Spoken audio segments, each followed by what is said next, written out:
Hello, welcome to my channel all exams. इस video में हम एसएससी जीडी 2024 20 फरवरी से 24 फरवरी तक जितनी भी शिफ्ट हुए हैं सभी शिफ्ट के प्रश्न इस वीडियो में हम कंप्लीट करेंगे। कंप्लीट एनालिसिस सभी क्वेश्चंस का। जिनका भी पेपर अभी होना बाकी है वो सब इस वीडियो को जरूर देखें, क्योंकि काफ़ी प्रश्न हैं जो कि हर शिफ्ट में रिपीट हो रहे हैं। और अगर आप चैनल पर नए हो तो चैनल को सब्सक्राइब जरूर करें। वीडियो को स्टार्ट करते हैं। पहला प्रश्न देखते हैं। पूछा गया था बिस्मिल्लाह खान का संबंध किस वाद्य यंत्र से है। बिस्मिल्लाह खान का संबंध हो जाएगा शहनाई वादक। बिस्मिल्लाह खान थे शहनाई वादक जिनको 2001 के अंदर भारत का सर्वोच्च सम्मान भारत रत्न से भी सम्मानित किया गया था। ये फैक्ट भी हमें ध्यान में रखना है। कल की शिफ्ट में पूछा गया था बांसुरी वादक के बारे में। पन्नालाल घोष बांसुरी वादक हैं और हरि प्रसाद चौरसिया का संबंध भी बांसुरी वादक से हो जाएगा। अगर आपको बांसुरी वादक से संबंधित कंप्लीट वीडियो देखना है तो इसी चैनल पर 10 मिनट शो वाले प्लेलिस्ट में जाकर आप वाद्य यंत्र से संबंधित वीडियो को देख सकते हैं। अगला प्रश्न पूछा गया था दिलीप ट्रॉफी का संबंध किस खेल से है। दिलीप ट्रॉफी का संबंध हो जाएगा क्रिकेट खेल से। क्रिकेट इसका करेक्ट आंसर हो जाएगा। इसी के साथ हम क्रिकेट की अन्य ट्रॉफी और कप देख लेते हैं। रणजी ट्रॉफी। रणजी ट्रॉफी का भी संबंध किससे है? क्रिकेट से संबंधित हो जाएगा। सीके नायडू ट्रॉफी इसका संबंध भी क्रिकेट से हो जाएगा। Devdutt trophy, Duleep trophy, Vijay Hazare trophy, Asia cup, Shahjahan cup, Gavaskar Border trophy, Irani trophy, इन सब का संबंध क्रिकेट से है। ये सभी पॉइंट हमें ध्यान में रखने हैं। कल के सभी शिफ्ट में हॉकी के बारे में पूछा गया था। हॉकी का कौन सा कप है? आगा खा कप के बारे में पूछा गया था। रंगास्वामी कप के बारे में पूछा गया था। इसके ऊपर मैंने कंप्लीट वीडियो कल अपलोड कर दिया है, वो आप जाके देख सकते हैं।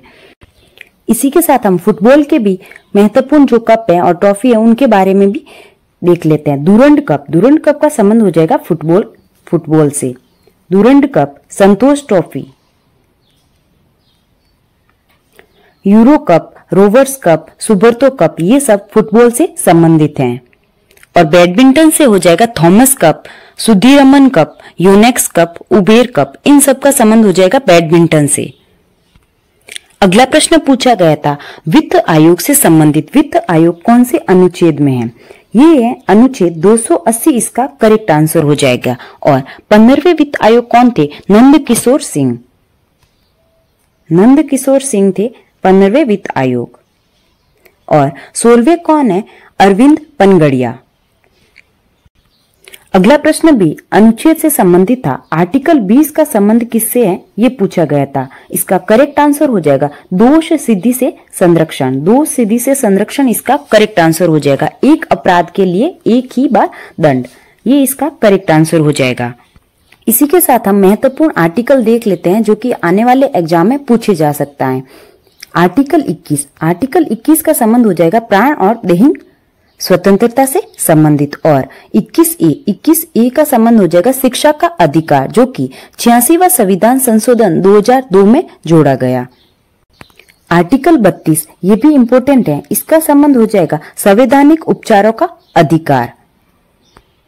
आर्टिकल 44 इसके बारे में भी ध्यान में रखना है।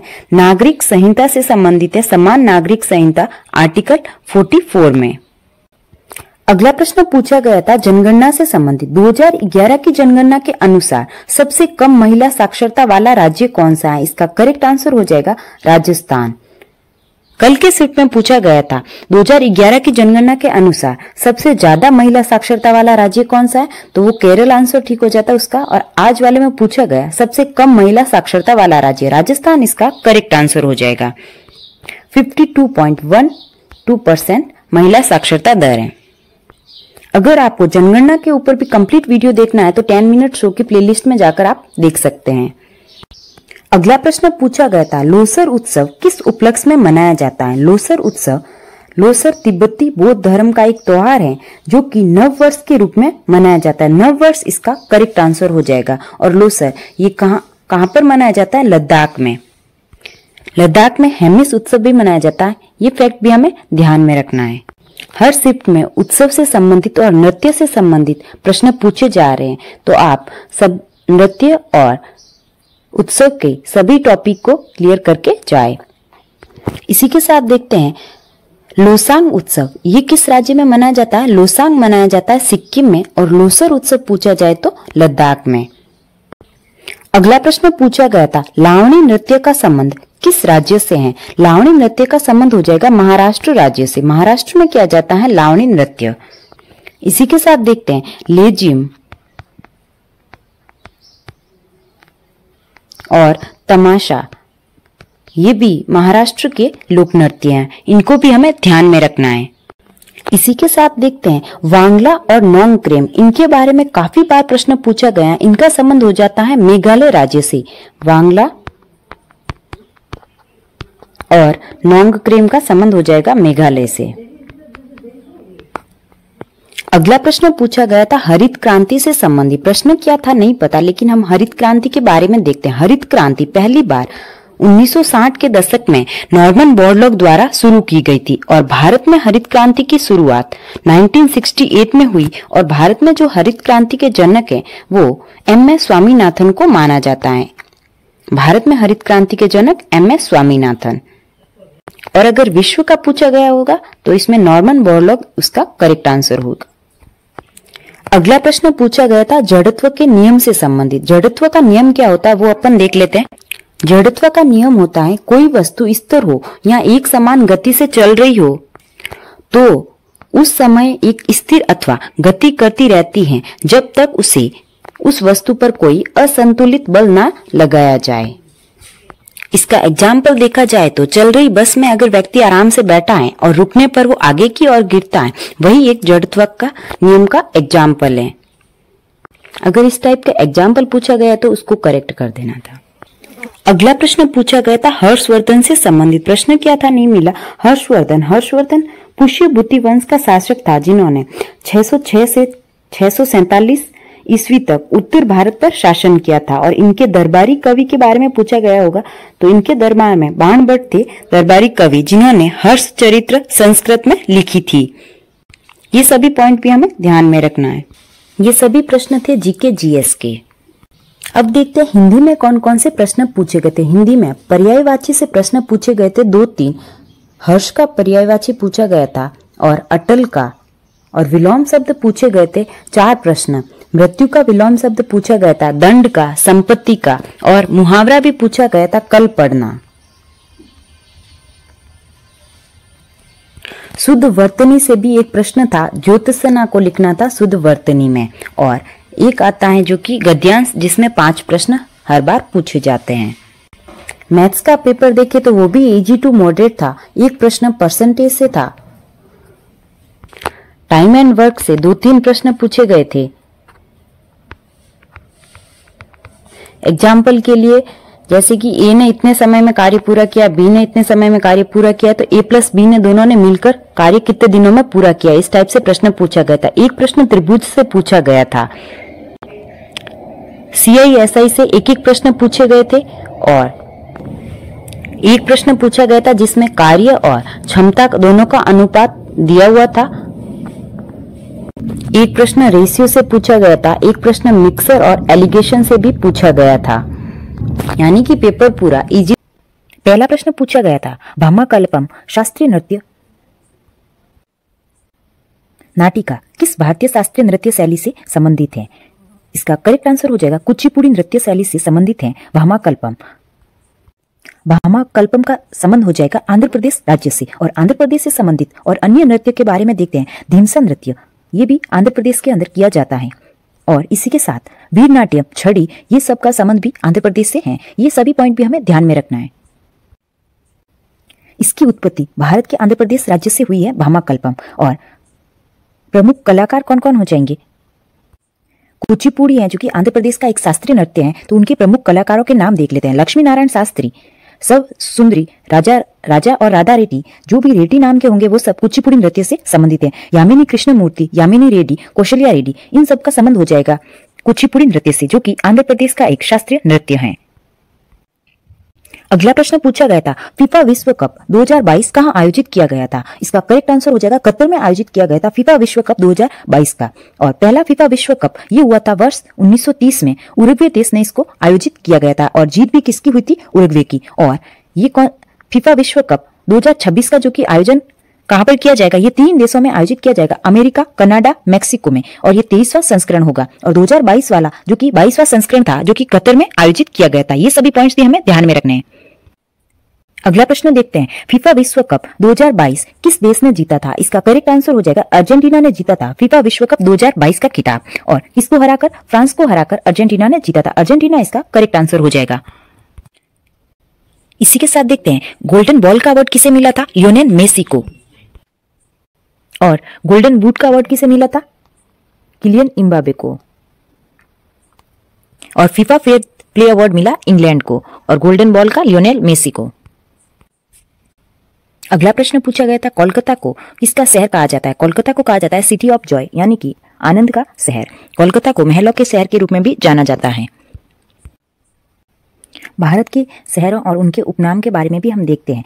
भारत के सिलिकॉन वैली ये कहा जाता है बेंगलुरु को, और कोयम्बटूर इनको कहा जाता है दक्षिण भारत का मैनचेस्टर, और डिब्रूगढ़ असम भारत का चाय का शहर है डिब्रूगढ़ असम, और हैदराबाद तेलंगाना इसको कहा जाता है मोतियों का शहर, और जयपुर को गुलाबी शहर।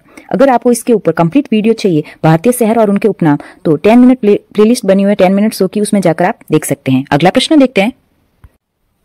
अगला प्रश्न पूछा गया था, राज्यसभा में सदस्यों की अधिकतम संख्या कितनी होती है? राज्यसभा यह अनुच्छेद 80 के तहत आता है, और राज्यसभा एक स्थायी सदस्य और इसका गठन नहीं होता है, और इसमें अधिकतम संख्या होती है 250। 250 इसका करेक्ट आंसर हो जाएगा, जिसमें 12 सदस्य राष्ट्रपति द्वारा मनोनीत किए जाते हैं और 238 सदस्य राज्यों और 2 केंद्र शासित प्रदेशों के प्रतिनिधित्व होते हैं। तो हमारा 250 इसका करेक्ट आंसर हो जाएगा। वर्तमान में राज्यसभा की कुल सदस्यता है 245, लेकिन हर दूसरे वर्ष 1/3 सदस्य सेवानिवृत्त होते हैं, और उपराष्ट्रपति को कहा जाता है राज्यसभा का पदेन सभापति। और इसी के साथ देखते हैं, राज्यसभा एक उच्च सदन है और लोकसभा निम्न सदन। ये सभी पॉइंट हमें ध्यान में रखने हैं। अगला प्रश्न देखते हैं। अगला प्रश्न पूछा गया था, पद्म विभूषण 2023 में किसे मिला? 2023 में पद्म विभूषण किसको मिला है वो हम सारी लिस्ट देख लेते हैं।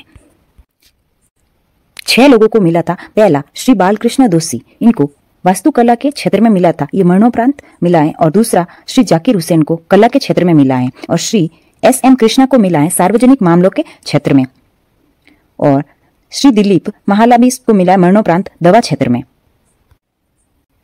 और श्री मुलायम सिंह यादव को मरणोपरांत मिला है सार्वजनिक मामलों के लिए। ये सभी पॉइंट हमें ध्यान में रखना है। इनमें से ऑप्शन में जो दिया हुआ था वो करेक्ट आंसर हो जाएगा 6 नामों में से। अगला प्रश्न पूछा गया था, मौर्य साम्राज्य की राजधानी क्या थी? मौर्य साम्राज्य की राजधानी हो जाएगी पाटलिपुत्र। पाटलिपुत्र इसका करेक्ट आंसर हो जाएगा। चंद्रगुप्त मौर्य वंश का संस्थापक था, और अशोक सबसे प्रसिद्ध मौर्य शासक था। मौर्य साम्राज्य की समयावधि क्या थी? लगभग 321 से 185 ईसा पूर्व तक मौर्य साम्राज्य का कार्यकाल रहा था। इसी के साथ देखते हैं, व्रज महाजनपद इसकी राजधानी हो जाएगी वैशाली, और इंद्रप्रस्थ पांडवों की राजधानी इंद्रप्रस्थ हो जाएगी, और मल गणराज्य की राजधानी हो जाएगी कुशीनगर। ये सारे पॉइंट भी हमें ध्यान में रखने हैं। अगला प्रश्न पूछा गया था, बेरियम हाइड्रोक्साइड का केमिकल फॉर्मूला क्या है? इसका करेक्ट आंसर हो जाएगा BaOH2। बेरियम हाइड्रोक्साइड का केमिकल फॉर्मूला। अगला प्रश्न पूछा गया था, माघ बिहू का दूसरा नाम क्या है? इसका करेक्ट आंसर हो जाएगा भोगाली बिहू। बिहू 3 प्रकार के मनाए जाते हैं। बिहू के त्योहार 3 तरह के हैं, अर्थात एक है बोहाग बिहू जो कि बैसाख में मध्य अप्रैल में मनाया जाता है, अप्रैल के महीने में मनाया जाता है, और माघ बिहू जो कि माघ जनवरी के मध्य के महीने में मनाया जाता है, और कत्ती बिहू ये कार्तिक महीने में अक्टूबर के मध्य महीने में मनाया जाता है। बोहाग बिहू जिसे रंगोली बिहू के नाम से भी जाना जाता है। अगला प्रश्न पूछा गया था, क्रिकेट में मिड ऑफ और कवर के बीच का शॉट कौन सा होता है? इसका करेक्ट आंसर हो जाएगा कवर ड्राइव होता है। क्रिकेट में मिड ऑफ और कवर के बीच का शॉट कवर ड्राइव इसका करेक्ट आंसर हो जाएगा। अगला प्रश्न पूछा गया था, 2011 से 2019 के मध्य भारत में गरीबी रेखा कितने प्रतिशत थी? इसका करेक्ट आंसर हो जाएगा 10.2%। अगला प्रश्न है, मौलिक अधिकार को कब निलंबित किया जा सकता है? मौलिक अधिकार को निलंबित किया जाता है राष्ट्रीय आपातकाल के दौरान। और 2 कौन से ऐसे अनुच्छेद हैं जो कि निलंबित नहीं होते हैं? तो ये भी हमें ध्यान में रखना है। 20 और 21, आर्टिकल 20 और 21 निलंबित नहीं होते हैं राष्ट्रीय आपातकाल के दौरान। अगला प्रश्न पूछा गया था, मेक इन इंडिया पहल कब शुरू की गई थी? मेक इन इंडिया पहल शुरू की गई थी 25 सितंबर 2014 को। 25 सितंबर 2014 इसका करेक्ट आंसर हो जाएगा। मेक इन इंडिया कार्यक्रम का उद्देश्य भारत को एक आत्मनिर्भर देश परिवर्तित करना और भारतीय अर्थव्यवस्था को वैश्विक पहचान दिलाना है। ये फैक्ट भी हमें ध्यान में रखना है। अगला प्रश्न पूछा गया था, दूसरी पंचवर्षीय योजना 1956 से 1961 किस मॉडल पर आधारित थी? इसका करेक्ट आंसर हो जाएगा पीसी महालनोबिस मॉडल पर आधारित थी दूसरी पंचवर्षीय योजना, जिसका कार्यकाल था 1956 से 1961। और इस योजना का उद्देश्य क्या था? बुनियादी और भारी उद्योगों का विकास पर विशेष जोर देना, साथ साथ में तेजी औद्योगिकरण था। और इसका लक्ष्य वृद्धि दर रही थी 4.5% और विकास दर की अपेक्षा से ये थोड़ा कम 4.27% थी। इस पंचवर्षीय योजना के दौरान ही दुर्गापुर, भिलाई और राउरकेला इस्पात संयंत्रों को द्वितीय पंचवर्षीय योजना के दौरान 1956 से 1961 के अंतर्गत स्थापित किया गया था, रूस, जर्मनी और ब्रिटेन के। इसी के साथ देखते हैं प्रथम पंचवर्षीय योजना का कार्यकाल क्या था? 1951 से 1956 तक। और ये कौन से मॉडल पर आधारित थी? हेरोडोमर मॉडल पर आधारित थी प्रथम पंचवर्षीय योजना। तीसरी पंचवर्षीय योजना ये थी गॉडगिल योजना भी कहा जाता है तीसरी पंचवर्षीय योजना को। अगला प्रश्न पूछा गया था, महाराजा रणजीत सिंह स्वर्ण कप किस खेल से संबंधित है? इसका करेक्ट आंसर हो जाएगा हॉकी से संबंधित है। महाराजा रणजीत सिंह स्वर्ण कप। इस पुरस्कार की शुरुआत 1978 में की गई थी। और हॉकी से संबंधित अन्य कप कौन से हो जाएंगे? सुल्तान अजलान शाह कप,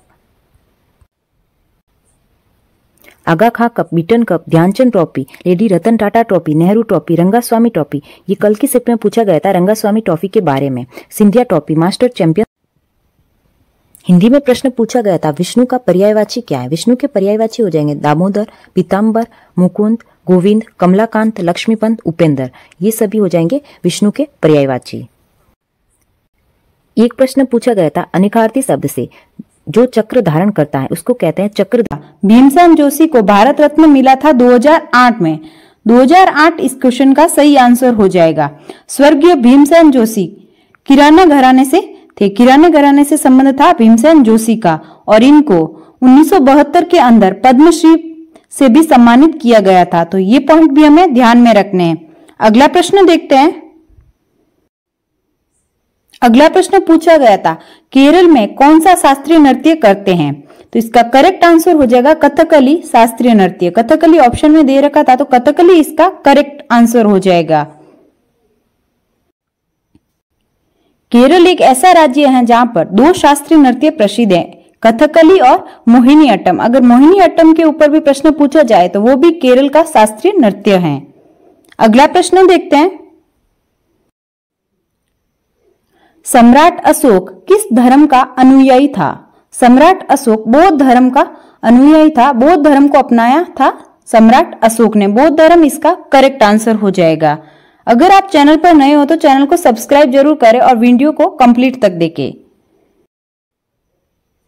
अगला प्रश्न पूछा गया था, सरदार वल्लभ भाई पटेल ने कांग्रेस के किस अधिवेशन की अध्यक्षता करी थी? इसका करेक्ट आंसर हो जाएगा कराची अधिवेशन। मार्च 1931 में पटेल ने भारतीय राष्ट्रीय कांग्रेस ने कराची अधिवेशन की अध्यक्षता करी थी और जनवरी 1932 में उन्हें कैद कर लिया गया था। कराची अधिवेशन इसका करेक्ट आंसर हो जाएगा। अगला प्रश्न पूछा गया था, भारतीय संविधान सभा का स्थायी अध्यक्ष कौन था? भारतीय संविधान सभा का स्थायी अध्यक्ष थे राजेंद्र प्रसाद। और अगर पूछा जाए अस्थायी अध्यक्ष कौन थे, डॉक्टर सचिदानंद सिन्हा अस्थायी अध्यक्ष थे। 11 दिसंबर 1946 को राजेंद्र प्रसाद को संविधान सभा के अध्यक्ष और हरेंद्र कुमार मुखर्जी को उपाध्यक्ष निर्वाचित किए गए थे। 13 दिसंबर 1946 को जवाहरलाल नेहरू द्वारा उद्देश्य प्रस्ताव पेश किया गया था। ये सभी पॉइंट भी हमें ध्यान में रखने हैं।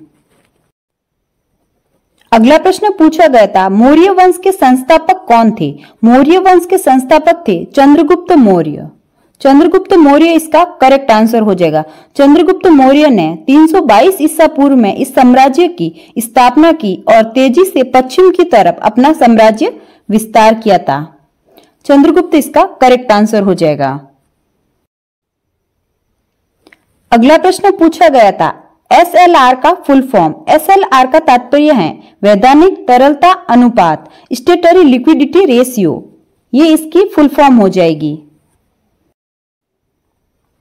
अगला प्रश्न पूछा गया था, बाल श्रम योजना का संबंध किस राज्य से है? बाल श्रम योजना का संबंध है उत्तर प्रदेश राज्य से। उत्तर प्रदेश इसका करेक्ट आंसर हो जाएगा। उत्तर प्रदेश के अनाथ बच्चों को आर्थिक मदद देने के लिए उत्तर प्रदेश सरकार द्वारा मुख्यमंत्री बाल सेवा योजना शुरू की गई थी। अगला प्रश्न पूछा गया था, राष्ट्रमंडल खेलों को पहली बार कब आयोजित किया गया? इसका करेक्ट आंसर हो जाएगा 1930।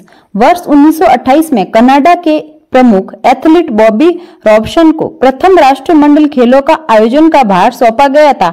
ये खेल 1930 में हैमिल्टन शहर ओंटारियो कनाडा में आयोजित किया गया था। पहला कहां पर आयोजित किया गया था? हैमिल्टन शहर कनाडा में आयोजित किया गया था, जिसमें 11 देशों ने 400 खिलाड़ी ने हिस्सा लिया था। 400 खिलाड़ियों ने हिस्सा लिया था और 11 देशों ने। तब से हर 4 साल बाद में राष्ट्रमंडल खेलों का आयोजित होता है। तो इसका करेक्ट आंसर हो जाएगा, पहली बार आयोजित किए गए थे 1930 में। 1930 इसका करेक्ट आंसर हो जाएगा।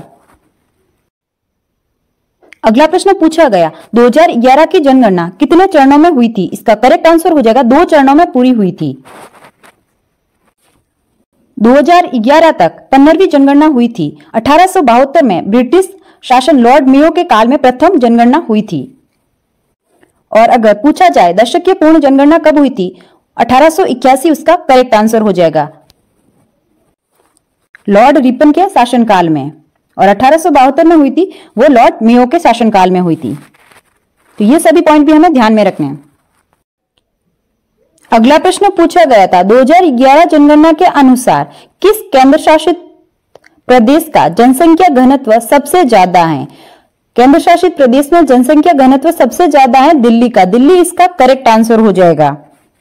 2011 की जनगणना के अनुसार उत्तर प्रदेश सबसे घनी आबादी वाला राज्य है, जबकि दिल्ली सबसे घनी आबादी वाला केंद्र शासित प्रदेश है।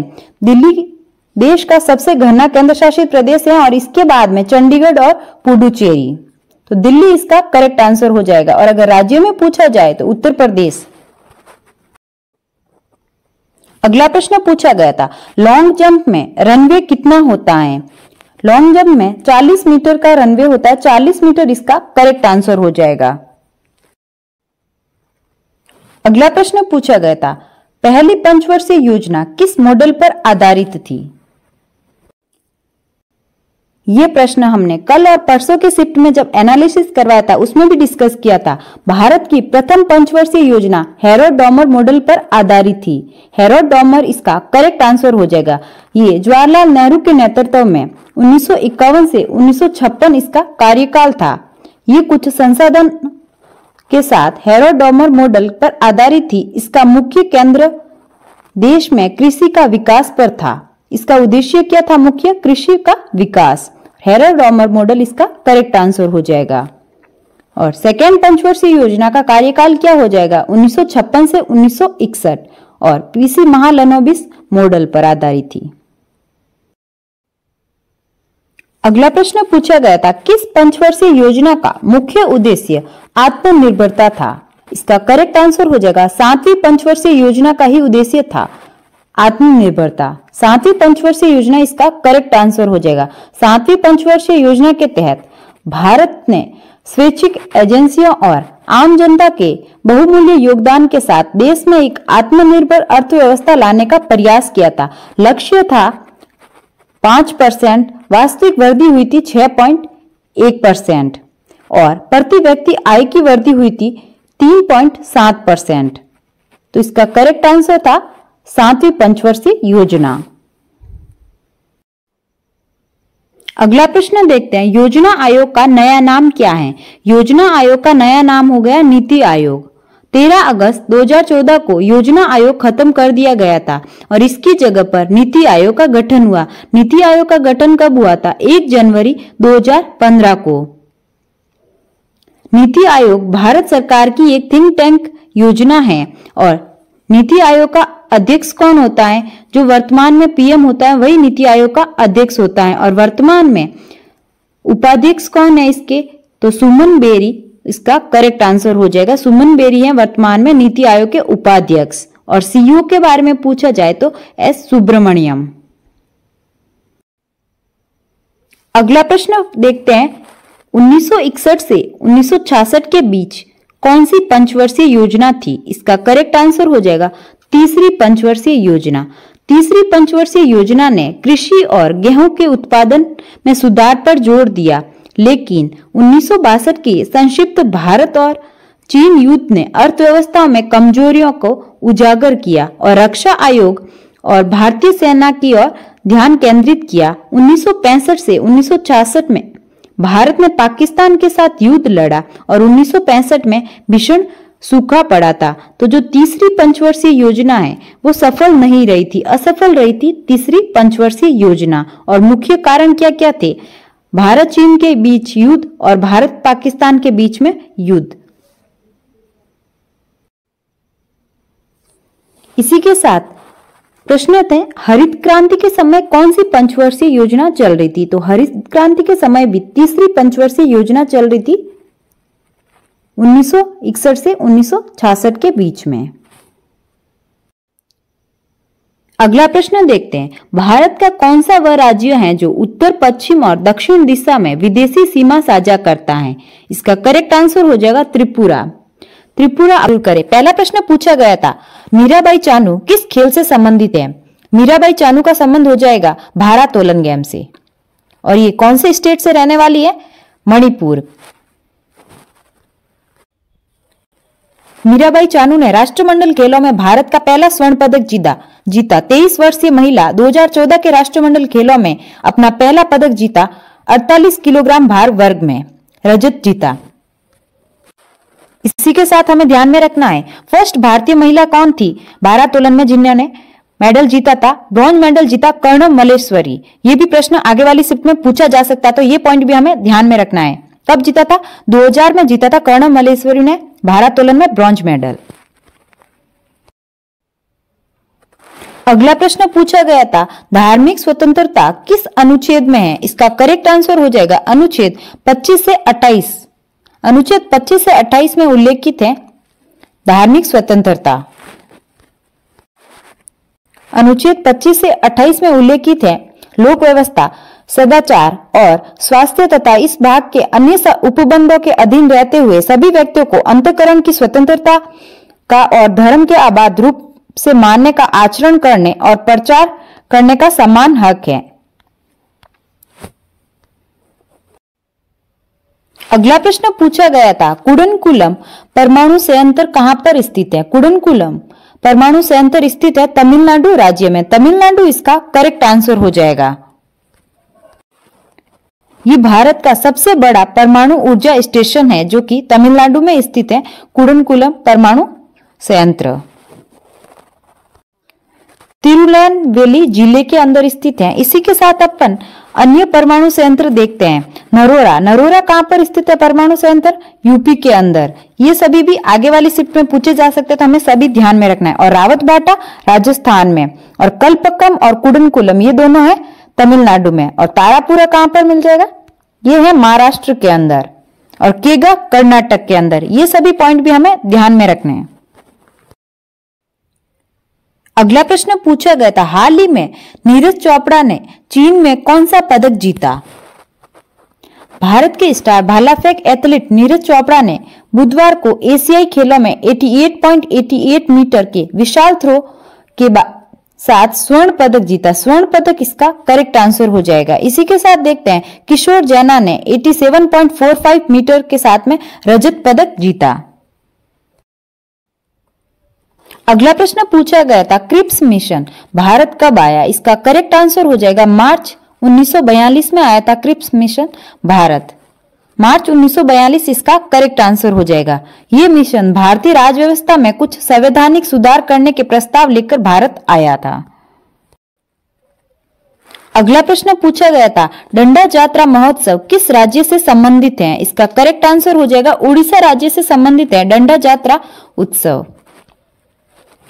उड़ीसा इसका करेक्ट आंसर हो जाएगा। अगला प्रश्न पूछा गया था, संवैधानिक उपचारों का अधिकार किस अनुच्छेद में है? इसका करेक्ट आंसर हो जाएगा अनुच्छेद 32 में। संवैधानिक उपचारों का अधिकार भारत में वह अधिकार है जो कहता है यदि कोई व्यक्ति अपने मौलिक अधिकारों की रक्षा करना चाहता है तो वह सर्वोच्च न्यायालय में जा सकता है। यह अधिकार सुप्रीम कोर्ट के लिए अनुच्छेद 32 में और हाई कोर्ट के लिए अनुच्छेद 226 के अंतर्गत आता है। इसे संवैधानिक उपचारों के अधिकार के रूप में जाना जाता है। तो हमारा अनुच्छेद 32 इसका करेक्ट आंसर हो जाएगा। अगला प्रश्न पूछा गया था, भारत की सबसे लंबी नदी कौन सी है? भारत की सबसे लंबी नदी गंगा। गंगा इसका करेक्ट आंसर हो जाएगा, जिसकी कुल लंबाई 2510 किलोमीटर है। और भारत की 5 सबसे लंबी नदियां निम्न में से हैं। सबसे लंबी गंगा, फिर बाद में गोदावरी, कृष्णा, यमुना और नर्मदा नदी। ये सभी पॉइंट भी हमें ध्यान में रखने हैं। अगला प्रश्न पूछा गया था, भारत की सबसे लंबा बांध कौन सा है? भारत में सबसे लंबा बांध कौन सा है? इसका करेक्ट आंसर हो जाएगा हीराकुंड बांध, जो कि किस राज्य में स्थित है? उड़ीसा राज्य का हीराकुंड बांध भारत का सबसे लंबा बांध हो जाएगा। ये दुनिया का सबसे लंबा बांध भी है और पंडित जवाहरलाल नेहरू ने इसे आधुनिक भारत का मंदिर भी कहा है। ये महानदी पर बना हुआ है। तो ये सभी पॉइंट हमें ध्यान में रखने हैं। हीराकुंड बांध इसका करेक्ट आंसर हो जाएगा। अगला प्रश्न पूछा गया था, भारत की सबसे लंबी दूरी तय करने वाली ट्रेन कौन सी थी? भारत की सबसे लंबी दूरी तय करने वाली ट्रेन हो जाएगी विवेक एक्सप्रेस। विवेक एक्सप्रेस इसका करेक्ट आंसर हो जाएगा। ये ट्रेन 9 राज्यों से होते हुए 4189 किलोमीटर की दूरी तय करती है। विवेक एक्सप्रेस इसका करेक्ट आंसर हो जाएगा। अगला प्रश्न पूछा गया था, राष्ट्रपति की निर्वाचन रीति किस अनुच्छेद में? इसका करेक्ट आंसर हो जाएगा राष्ट्रपति के चुनाव अनुच्छेद 55 के अनुसार आनुपातिक प्रतिनिधित्व प्रणाली के एकल संक्रमणीय मत पद्धति के द्वारा होता है। अनुच्छेद 55 हमारा करेक्ट आंसर हो जाएगा। राष्ट्रपति को भारत के संसद के दोनों सदनों में लोकसभा और राज्यसभा तथा साथ ही राज्य विधायकों यानी कि विधानसभाओं के निर्वाचित सदस्यों द्वारा 5 वर्ष की अवधि के लिए चुना जाता है। तो ये फैक्ट भी हमने बता दिया है कि राष्ट्रपति को कौन कौन चुन सकता है। लोकसभा और राज्यसभा के निर्वाचन सदस्य और विधानसभाओं के निर्वाचित सदस्य। अगला प्रश्न पूछा गया था, घरेलू उत्पादों की रक्षा के लिए भारत एक शासन का पालन कर रहा है। इसका करेक्ट आंसर हो जाएगा आयात पर मात्रात्मक प्रतिबंध। ये इसका करेक्ट आंसर था। अगला प्रश्न पूछा गया था, 2011 की जनगणना के अनुसार भारत में महिलाओं का प्रतिशत क्या है? 2011 की जनगणना के अनुसार कुल जनसंख्या का 52% पुरुषों और 48% महिलाओं के साथ है। 48 हमारा करेक्ट आंसर हो जाएगा। 48% महिलाओं का प्रतिशत है 2011 की जनगणना के अनुसार। अगला प्रश्न पूछा गया था, क्रिकेट विश्व कप 2011 कहां हुआ था? इसका करेक्ट आंसर हो जाएगा भारत। हर शिफ्ट में क्रिकेट से संबंधित प्रश्न पूछे जा रहे हैं।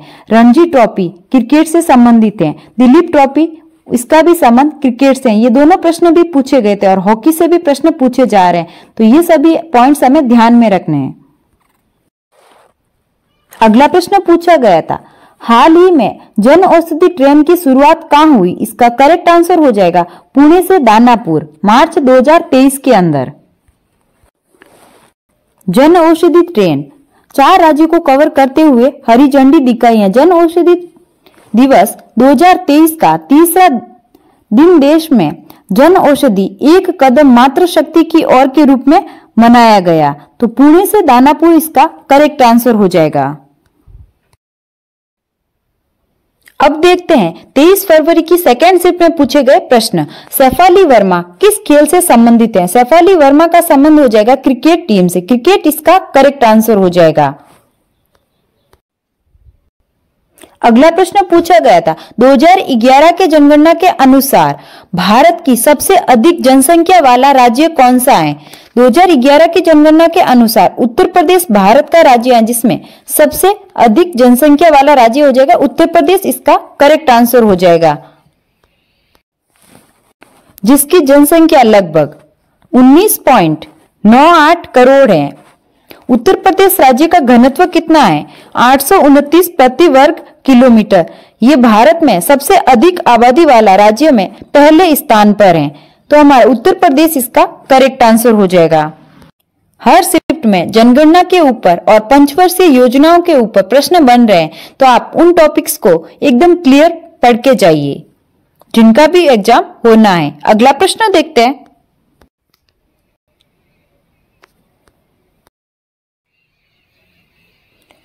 मौर्य वंश का अंतिम शासक कौन था? मौर्य वंश का अंतिम शासक था भद्रथ। भद्रथ इसका करेक्ट आंसर हो जाएगा।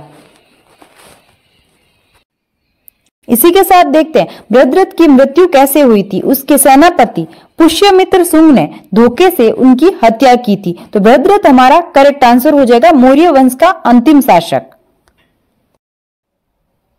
अगला प्रश्न पूछा गया था 2023-24 में कितनी प्राथमिकताएं तय की गई? इसका करेक्ट आंसर हो जाएगा बजट की 7 प्राथमिकताएं तय की गई सप्तऋषि। इनमें शामिल है समावेशी विकास, फर्स्ट। सेकेंड है अंतिम छोर, अंतिम व्यक्ति तक पहुंच। थर्ड है बुनियादी ढांचा और निवेश। फोर्थ है नियत क्षमताओं का विस्तार। फिफ्थ है हरित विकास। सिक्स्थ है युवा शक्ति। सेवंथ है वित्तीय क्षेत्र। तो ये सभी 7 हमें ध्यान में रखनी है। अगला प्रश्न पूछा गया था रण उत्सव का संबंध किस राज्य से है? रण उत्सव का संबंध है गुजरात राज्य से। गुजरात इसका करेक्ट आंसर हो जाएगा। रण उत्सव, कच्छ के रण उत्सव को कच्छ महोत्सव या फिर सिर्फ रण उत्सव भी कहा जाता है। श्वेत रण के किनारे आयोजित 3 महीनों का लंबा जश्न होता है ये। अगला प्रश्न पूछा गया था भारत की स्वतंत्रता के समय देश की कुल आबादी में कितने प्रतिशत किसान थे? इसका करेक्ट आंसर हो जाएगा 75% थे किसानों की संख्या। अगला प्रश्न पूछा गया भारतीय संविधान में मौलिक कर्तव्य किस देश से लिए गए? प्रश्न था रूस से क्या क्या लिया गया हमारे संविधान में? तो इसका करेक्ट आंसर था मौलिक कर्तव्य और पंचवर्षीय योजना, ये दोनों रूस से ली गई है। मौलिक कर्तव्यों का विचार रूस के संविधान से लिया गया है। 42वां संविधान संशोधन के अधिनियम 1976 स्वर्ण सिंह समिति के सिफारिश पर भाग 4 संविधान के भाग 4 में शामिल है मौलिक कर्तव्य। फिर एक और मौलिक कर्तव्य को ऐड किया 11वां, वो किया 86वां संविधान संशोधन 2002 के अंदर। तो ये पॉइंट भी हमें ध्यान में रखना है। अगला प्रश्न पूछा गया था सुप्रीम कोर्ट एक अभिलेख न्यायालय है, किस अनुच्छेद में ये कहा गया? इसका करेक्ट आंसर हो जाएगा अनुच्छेद 129 के अनुसार ये बताया गया है सुप्रीम कोर्ट एक अभिलेख न्यायालय है। अगला प्रश्न पूछा गया था कौन सा नृत्य कर्नाटक से संबंधित है? कर्नाटक का प्रसिद्ध लोकप्रिय नृत्य यक्षगान। यक्षगान इसका करेक्ट आंसर हो जाएगा। ऑप्शन में यक्षगान दे रखा होगा, कर्नाटक से संबंधित है यक्षगान का। अगला प्रश्न पूछा गया था निम्नलिखित में से बांसुरी वादक कौन है? 3 किसी अन्य वादक के नाम दे रखे थे और एक बांसुरी वादक का नाम दे रखा था। तो हम देखते हैं बांसुरी वादक कौन कौन है। एन लीला, पन्नालाल घोष, राजेंद्र प्रसाद, वी कुंजामणि और इसी के साथ ध्यान रख सकते हैं हरिप्रसाद चौरसिया का संबंध भी बांसुरी से है और राकेश चौरसिया का संबंध भी बांसुरी से है। पन्नालाल घोष को पद्म विभूषण मिला था 2000 में। ये फैक्ट भी हमें ध्यान में रखना है। अगला प्रश्न पूछा गया था सुप्रीम कोर्ट के 50वें मुख्य न्यायाधीश कौन है? इसका करेक्ट आंसर हो जाएगा DY चंद्रचूड़। धनंजय यशवंत चंद्रचूड़ वर्तमान में 50वें मुख्य न्यायाधीश हैं। राष्ट्रपति द्रौपदी मुर्मू ने उन्हें देश के चीफ जस्टिस के रूप में पद एवं गोपनीयता की शपथ दिलाई थी। तो शपथ किसने दिलाई थी? द्रौपदी मुर्मू ने। और YD चंद्रचूड़ इसका करेक्ट आंसर हो जाएगा।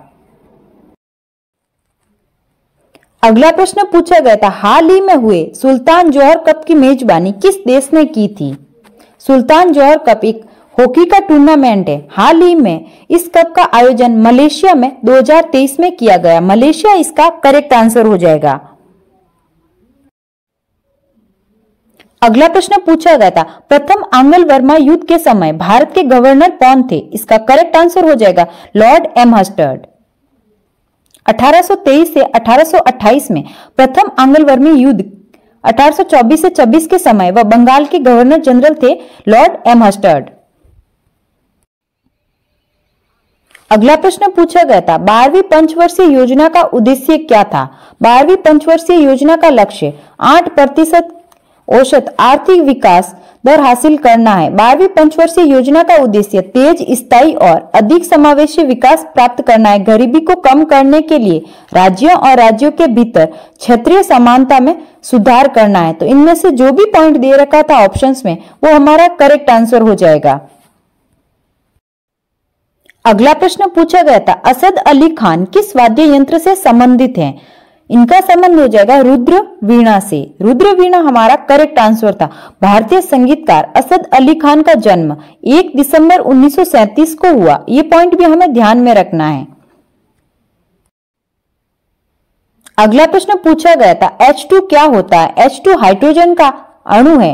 हाइड्रोजन अणु का निर्माण 2 हाइड्रोजन परमाणु के मिलने से होता है, क्योंकि हाइड्रोजन परमाणु की अंतिम कोश में 1 इलेक्ट्रॉन होता है। अगला प्रश्न पूछा गया था, कुचिपुड़ी किस राज्य का एक शास्त्रीय नृत्य है? कुचिपुड़ी आंध्र प्रदेश का एक शास्त्रीय नृत्य है। आंध्र प्रदेश इसका करेक्ट आंसर हो जाएगा। अगला प्रश्न पूछा गया था, महात्मा गांधी ने दांडी मार्च कब शुरू किया था? इसका करेक्ट आंसर हो जाएगा 12 मार्च 1930 को शुरू किया था। तो हमारा 12 मार्च 1930 इसका करेक्ट आंसर हो जाएगा। 12 मार्च 1930 से 6 अप्रैल 1930 तक ब्रिटिश नामक एकाधिकार के खिलाफ कर प्रतिरोध और अहिंसक विरोध के प्रत्यक्ष कार्रवाई अभियान के रूप में यह चलाया गया था दांडी मार्च महात्मा गांधी के द्वारा। अगला प्रश्न पूछा गया था, कौन सी पंचवर्षीय योजना विफल रही थी? तीसरी पंचवर्षीय योजना विफल रही थी। तीसरी पंचवर्षीय योजना हमारा करेक्ट आंसर हो जाएगा। और वजह क्या थी? भारत चीन के युद्ध और भारत पाकिस्तान युद्ध के कारण। पहला प्रश्न पूछा गया था, संपत्ति का अधिकार कौन सा अधिकार है? संपत्ति का अधिकार एक विधिक अधिकार है। विधिक अधिकार इसका करेक्ट आंसर हो जाएगा। संपत्ति के अधिकार को 1978 में 44वें संविधान संशोधन द्वारा मौलिक अधिकार से विधिक अधिकार में परिवर्तित कर दिया गया था। पहले ये संपत्ति का अधिकार मौलिक अधिकार था, बाद में 44वें संविधान संशोधन से इसको हटाकर एक विधिक अधिकार बना लिया गया था। 44वें संविधान संशोधन में पहले ये अनुच्छेद 31 के अंतर्गत एक मौलिक अधिकार था, परंतु इस संशोधन के बाद में इस अधिकार को अनुच्छेद 301 के अंतर्गत एक विधिक अधिकार के रूप में स्थापित कर दिया। तो अब जो संपत्ति का अधिकार है वो कौन से आर्टिकल में आता है? 300A आर्टिकल में। ये पॉइंट भी हमें ध्यान में रखना है। पहले जब मौलिक अधिकार था तब वो आता था अनुच्छेद 31 में। अगला प्रश्न देखते हैं। अगला प्रश्न पूछा गया था, नाइटहुड की उपाधि किसने लौटा दी थी? नाइटहुड की उपाधि लौटा दी थी रविंद्रनाथ टैगोर ने। रविंद्रनाथ टैगोर इसका करेक्ट आंसर हो जाएगा। 3 जून साल 1915 में नोबेल पुरस्कार विजेता बांग्ला लेखक और कवि रविंद्रनाथ टैगोर को ब्रिटिश सरकार ने नाइटहुड यानी कि सर की उपाधि से नवाजा था, लेकिन 13 अप्रैल 1919 में हुए जलियांवाला बाग हत्याकांड के विरोध स्वरूप उन्होंने नाइटहुड की उपाधि ब्रिटिश सरकार को लौटा दी थी। तो ये पॉइंट भी हमें ध्यान में रखना है। अगला प्रश्न पूछा गया था, क्रिकेट विश्व कप 1983 का आयोजन किस स्टेडियम में हुआ था? इसका करेक्ट आंसर हो जाएगा लॉर्ड्स के ऐतिहासिक मैदान में हुआ था। साल 1983 में कपिल देव की कप्तानी में भारत ने लॉर्ड्स के ऐतिहासिक मैदान में वेस्ट इंडीज को हराकर विश्व कप का ट्रॉफी उठाई थी और भारतीय क्रिकेट के लिए 1983 विश्व कप एक गेम चेंजर साबित हुआ था, क्योंकि उस टाइम वेस्ट इंडीज को हराकर भारत ने ट्रॉफी जीती थी। अगला प्रश्न पूछा गया था, अमजद अली खान किस वाद्य यंत्र से संबंधित हैं? अमजद अली खान का संबंध है सरोद से। सरोद वादक इसका करेक्ट आंसर हो जाएगा। अमजद अली खान एक प्रसिद्ध सरोद वादक है जिनको भारत सरकार द्वारा सन 1991 में कला के क्षेत्र में पद्म भूषण से भी सम्मानित किया गया था। इसी के साथ हम अन्य सरोद वादक को देखते हैं।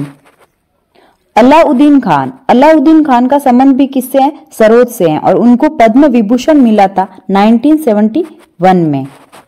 और अली अकबर खां, इनका संबंध भी सरोद वादक से है और अली अहमद खां, इनका संबंध भी सरोद से है। तो ये सभी पॉइंट भी हमें ध्यान में रखने। अगला प्रश्न देखते हैं। अगला प्रश्न पूछा गया था 2018 में मणिपुरी में संगीत नाटक अकादमी पुरस्कार किसने जीता था? इसका करेक्ट आंसर हो जाएगा श्रीमती अक्खम लक्ष्मी देवी ने। मणिपुरी नृत्य में इनके महत्वपूर्ण योगदान के लिए 2018 में संगीत नाटक अकादमी पुरस्कार से सम्मानित किया गया था।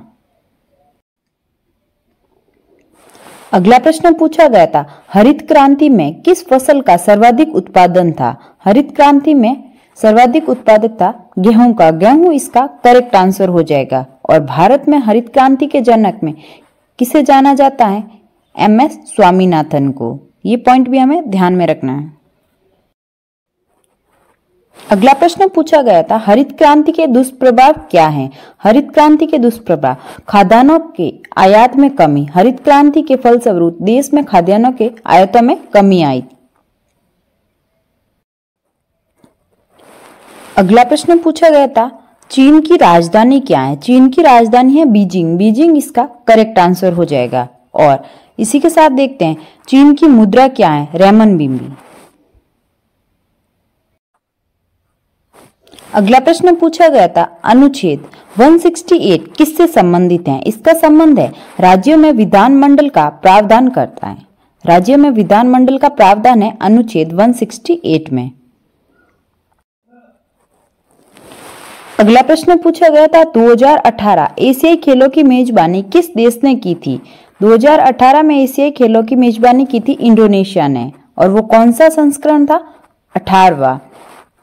ये 2 शहरों में आयोजित किया गया था, जकार्ता इंडोनेशिया की राजधानी और पामेबांग इंडोनेशिया के दक्षिण सुमात्रा प्रांत की राजधानी। इसी के साथ देखते हैं एशियन गेम्स की शुरुआत कब हुई थी? 1951 में इनकी शुरुआत हुई थी और वो दिल्ली में आयोजित किए गए थे, जिसमें जापान फर्स्ट रैंक पर था और सेकंड रैंक पर रहा था भारत। और अभी जो हाल ही में हुआ था 2022 में, वो था 19वां संस्करण, जो कि कहां पर हुआ था? चीन हांगजोंग में। पैरा एशियाई भी वहीं पे हुए थे चीन में, और एशियाई गेम्स ये दोनों ही चीन में हुए थे आयोजित। और अगला कहां पर होगा 20वां? वो होगा जापान के आइची में 2026 में। हर 4 साल बाद में एशियाई गेम आयोजित होते हैं, तो ये सभी पॉइंट भी हमें ध्यान में रखने हैं। अगला प्रश्न पूछा गया था ऊंटों का मेला किस राज्य में मनाया जाता है? ऊंटों का मेला राजस्थान के अजमेर जिले के पुष्कर शहर में आयोजित किया जाता है। और ये कब लगता है? ये कार्तिकीय मेले के रूप में मनाया जाता है। ये एक वार्षिक मेला है जो कि कार्तिक मेला या फिर पुष्कर मेले के नाम से भी जाना जाता है। पुष्कर मेला भारत के सबसे बड़े ऊंट और घोड़े पशु का एक मेला है, तो ये पॉइंट भी हमें ध्यान में रखने। अगला प्रश्न पूछा गया था भारत के दक्षिण में पड़ोसी द्वीप देश कौन सा है? इसका करेक्ट आंसर हो जाएगा श्रीलंका। 2 द्वीपीय देश भारत के दक्षिण में पड़ोसी देश हैं। श्रीलंका भारत के समुद्री सीमा साझा करता है और इस छोटे से देश का क्षेत्रफल लगभग 65,610 वर्ग किलोमीटर है। और मालदीव का क्षेत्रफल कितना है? 298 वर्ग किलोमीटर। ये बहुत ही छोटा देश है, तो हमारा श्रीलंका इसका करेक्ट आंसर हो जाएगा। श्रीलंका ऑप्शन में दे रखा था। ये सभी प्रश्न पूछे गए थे SSC GD के 24 फरवरी की 3rd शिफ्ट के सभी प्रश्न। 24 फरवरी की 2nd शिफ्ट के पहला प्रश्न पूछा गया था भारत की प्रथम महिला राष्ट्रपति कौन थी? भारत की प्रथम महिला राष्ट्रपति थी प्रतिभा देवी पाटिल। प्रतिभा देवी पाटिल इसका करेक्ट आंसर हो जाएगा। 25 जुलाई 2007 को भारत की पहली महिला राष्ट्रपति के रूप में शपथ ली थी। कब ली थी? 2007 को। और अगर पूछा जाए भारत के प्रथम राष्ट्रपति कौन थे?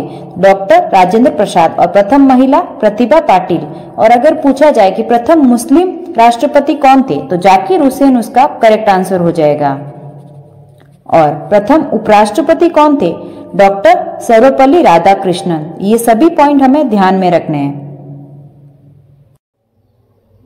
अगला प्रश्न पूछा गया था, बारडोली सत्याग्रह कब हुआ था? इसका करेक्ट आंसर हो जाएगा जून 1928 में हुआ था। बारडोली सत्याग्रह भारतीय स्वाधीनता संग्राम के दौरान जून 1928 में गुजरात में हुआ था। एक प्रमुख किसान आंदोलन था जिसका नेतृत्व वल्लभ भाई पटेल ने किया था। ये पॉइंट भी हमें ध्यान में रखना है। बारडोली सत्याग्रह का नेतृत्व किसने किया था? वल्लभ भाई पटेल ने।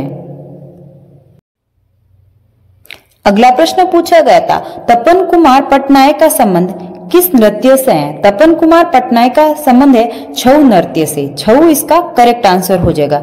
छऊ नृत्य एक पारंपरिक भारतीय नृत्य के रूप में जिसकी उत्पत्ति पूर्वी राज्यों झारखंड, पश्चिम बंगाल और ओडिशा, इन तीनों से संबंध है छऊ नृत्य का, झारखंड, पश्चिम बंगाल और ओडिशा से। अगला प्रश्न पूछा गया था, आइस हॉकी में कितने खिलाड़ी होते हैं? आइस हॉकी में इस खेल में 2 टीम होती है और प्रत्येक में 6-6 खिलाड़ी होते हैं। और हॉकी में पूछा जाए तो हॉकी में 11 खिलाड़ी होते हैं। हॉकी, फुटबॉल और क्रिकेट, इन तीनों में ही 11 खिलाड़ी होते हैं। अगला प्रश्न पूछा गया था, जल्लीकट्टू किस राज्य में मनाया जाता है? जल्लीकट्टू मनाया जाता है तमिलनाडु राज्य में। तमिलनाडु इसका करेक्ट आंसर हो जाएगा। जल्लीकट्टू तमिलनाडु के ग्रामीण इलाकों का एक परंपरागत खेल है जो पोंगल त्योहार पर आयोजित कराया जाता है और जिसमें बैलों के साथ इंसानों की लड़ाई कराई जाती है। बैलों के साथ लड़ाई कराई जाती है जल्लीकट्टू में, जो कि पोंगल त्योहार पर आयोजित कराया जाता है। और तमिलनाडु के अन्य त्योहार भी देखते हैं। तमिलनाडु में पोंगल और थाई पुसम, ये तमिलनाडु के दोनों त्योहार है। और तमिलनाडु के अंदर न्यू ईयर को कहते हैं पुंथडू। पुंथडू है तमिलनाडु का न्यू ईयर। अगला प्रश्न देखते हैं। अगला प्रश्न पूछा गया था, कौन सा अनुच्छेद न्यायपालिका और कार्यपालिका से अलग करता है? इसका करेक्ट आंसर हो जाएगा अनुच्छेद 50। संविधान के भाग 4 के अनुच्छेद 50 में कार्यपालिका और न्यायपालिका का पृथक्करण किया गया है। भारतीय संविधान का भाग 5 संघीय न्यायपालिका से संबंध है। भाग 5 का संबंध हो जाएगा संघीय न्यायपालिका से। संविधान के भाग 6 का अध्याय 3 राज्यों के विधानमंडल से संबंधित हैं। ये पॉइंट भी हमें ध्यान में रखना है। अगला प्रश्न पूछा गया था, वर्तमान में नीति निर्देशक तत्व कितने हैं? अनुच्छेद 51 में 42वां संविधान संशोधन 1976 द्वारा सरदार स्वर्ण सिंह समिति की सिफारिश के आधार पर जोड़े गए हैं। इनकी संख्या 10 रखी गई थी। वर्तमान में कितने हैं? 11वां। और 11वां कब जोड़ा गया था? 86वां संविधान संशोधन 2002 के अंदर 11वां जोड़ा गया था। तो वर्तमान में नीति निर्देशक तत्व कितने हैं? 11। नीति निर्देशक तत्व डीपीएसपी, डीपीएसपी का उल्लेख भाग 4 में है और भाग 4 और आर्टिकल 36 से 51 के अंदर ये आते हैं डीपीएसपी। और डीपीएसपी कौन से देश के संविधान से लिया गया है? आयरलैंड उसका करेक्ट आंसर हो जाएगा। अगला प्रश्न पूछा गया था, बैडमिंटन कोर्ट की लंबाई कितनी होती है? बैडमिंटन कोर्ट की लंबाई होती है 13.4 मीटर यानी कि 44 फीट। सिंगल्स और डबल का बनाया जाता है। 13.4 इसका करेक्ट आंसर हो जाएगा। अगला प्रश्न पूछा गया था, नीति आयोग के वर्तमान में सीईओ कौन है? नीति आयोग के ऊपर हर शिफ्ट में प्रश्न पूछा जा रहा है, तो हमने पहले भी इसको डिस्कस किया था। इसका करेक्ट आंसर हो जाएगा वी.आर. सुब्रमण्यम। और नीति आयोग के अध्यक्ष कौन है? पीएम नरेंद्र मोदी।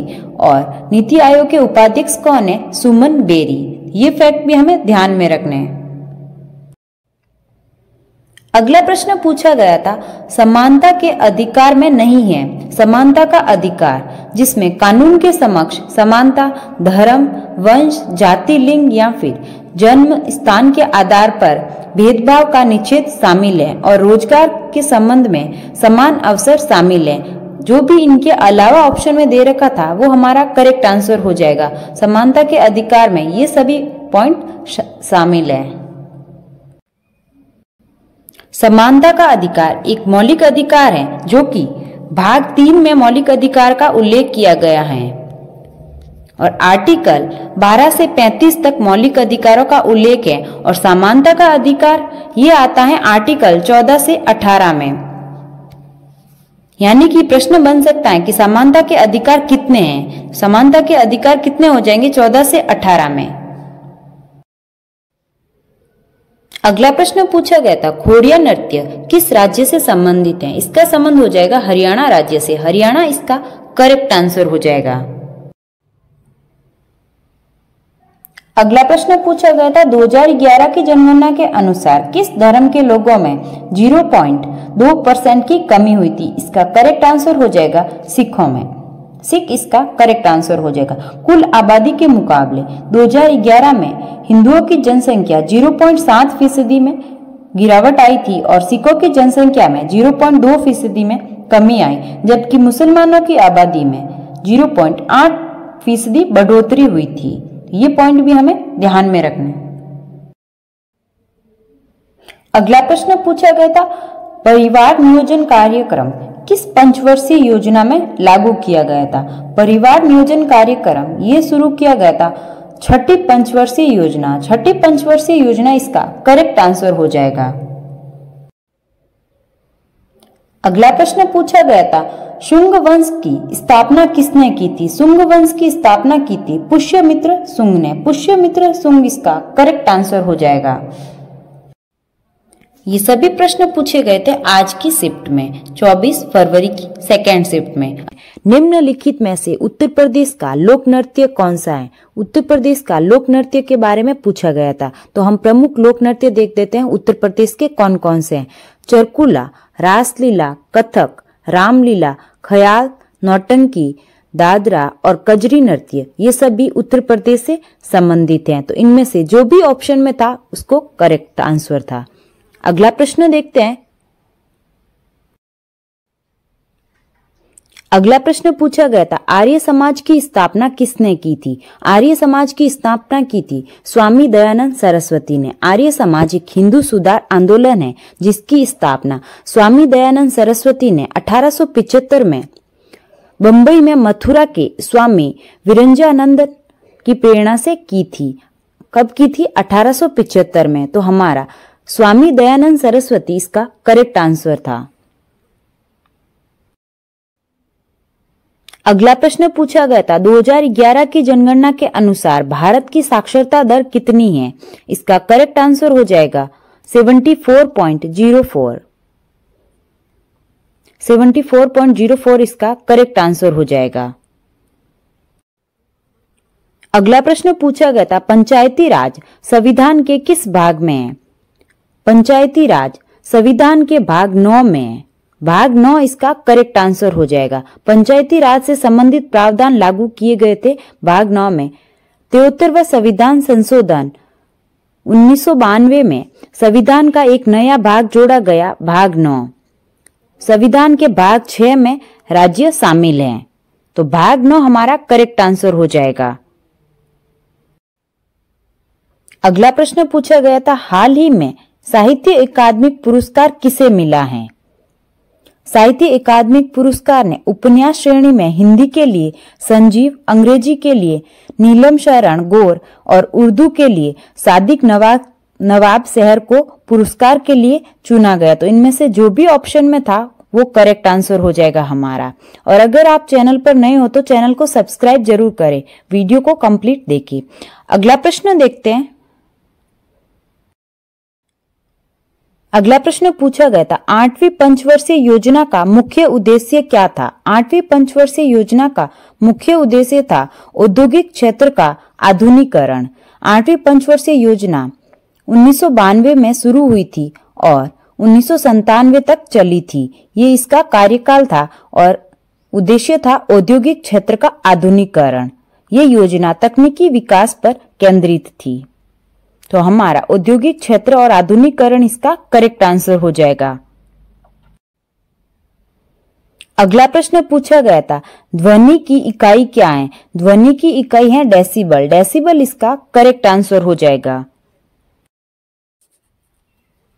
अगला प्रश्न पूछा गया था, संविधान का भाग 5 किससे संबंधित है? संविधान का भाग 5 सर्वोच्च न्यायालय, उच्च न्यायालय, राज्य तथा केंद्र के मध्य वैधानिक संबंध से संबंधित है। अनुच्छेद 7 के अंतर्गत कोई भी सूची राज्यों का संसद में प्रतिनिधित्व। तो भाग 5 का संबंध हो जाएगा सर्वोच्च न्यायालय, उच्च न्यायालय, राज्य तथा केंद्र के मध्य वैधानिक संबंध। अगला प्रश्न पूछा गया था, संविधान के अनुच्छेद 333 में क्या है? अनुच्छेद 333 में आंग्ल भारतीय समुदाय के लिए आरक्षण का प्रावधान करता है। अगला प्रश्न पूछा गया था, हरित क्रांति का जनक किसे माना जाता है? हरित क्रांति के जनक नॉर्मन बोरलॉग हरित क्रांति के प्रवर्तक माने जाते हैं, लेकिन भारत में हरित क्रांति का श्रेय सी सुब्रमण्यम को जाता है और एम.एस. स्वामीनाथन एक जाने माने वनस्पति वैज्ञानिक थे जिन्होंने हरित क्रांति लाने के लिए सी सुब्रमण्यम के साथ काम किया था। तो भारत में हरित क्रांति का जनक माना जाता है एम.एस. स्वामीनाथन को और विश्व में नॉर्मन बोरलॉग को। अगला प्रश्न पूछा गया था, अनुच्छेद 343 किससे संबंधित है? अनुच्छेद 343(1) के अनुसार हिंदी हमारे देश की राजभाषा है। इस अनुच्छेद में ये व्यवस्था है कि संघ की राजभाषा हिंदी और लिपि देवनागरी होगी। संघ के शासकीय परियोजनाओं के लिए प्रयोग होने वाले अंकों का रूप भारतीय अंकों का अंतर्राष्ट्रीय रूप होगा। तो राजभाषा के बारे में बता रखा है 343 अनुच्छेद में।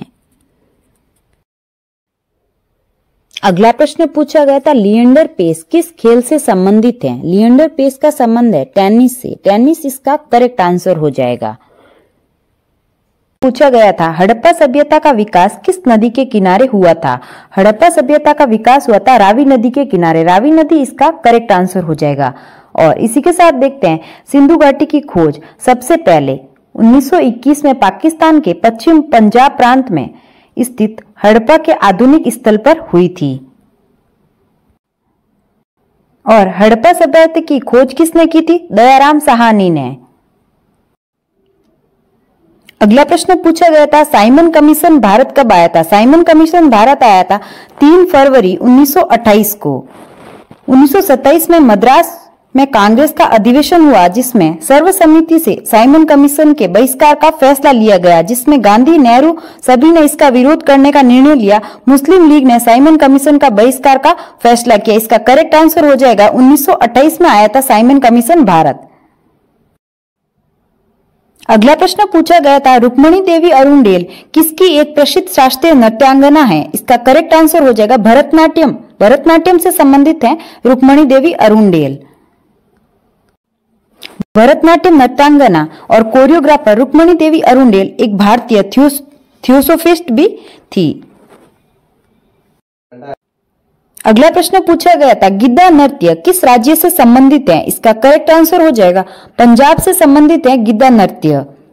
इस नृत्य को अक्सर प्राचीन नृत्य माना जाता है, जिसे रिंग नृत्य के रूप में भी जाना जाता है। पंजाब इसका करेक्ट आंसर हो जाएगा।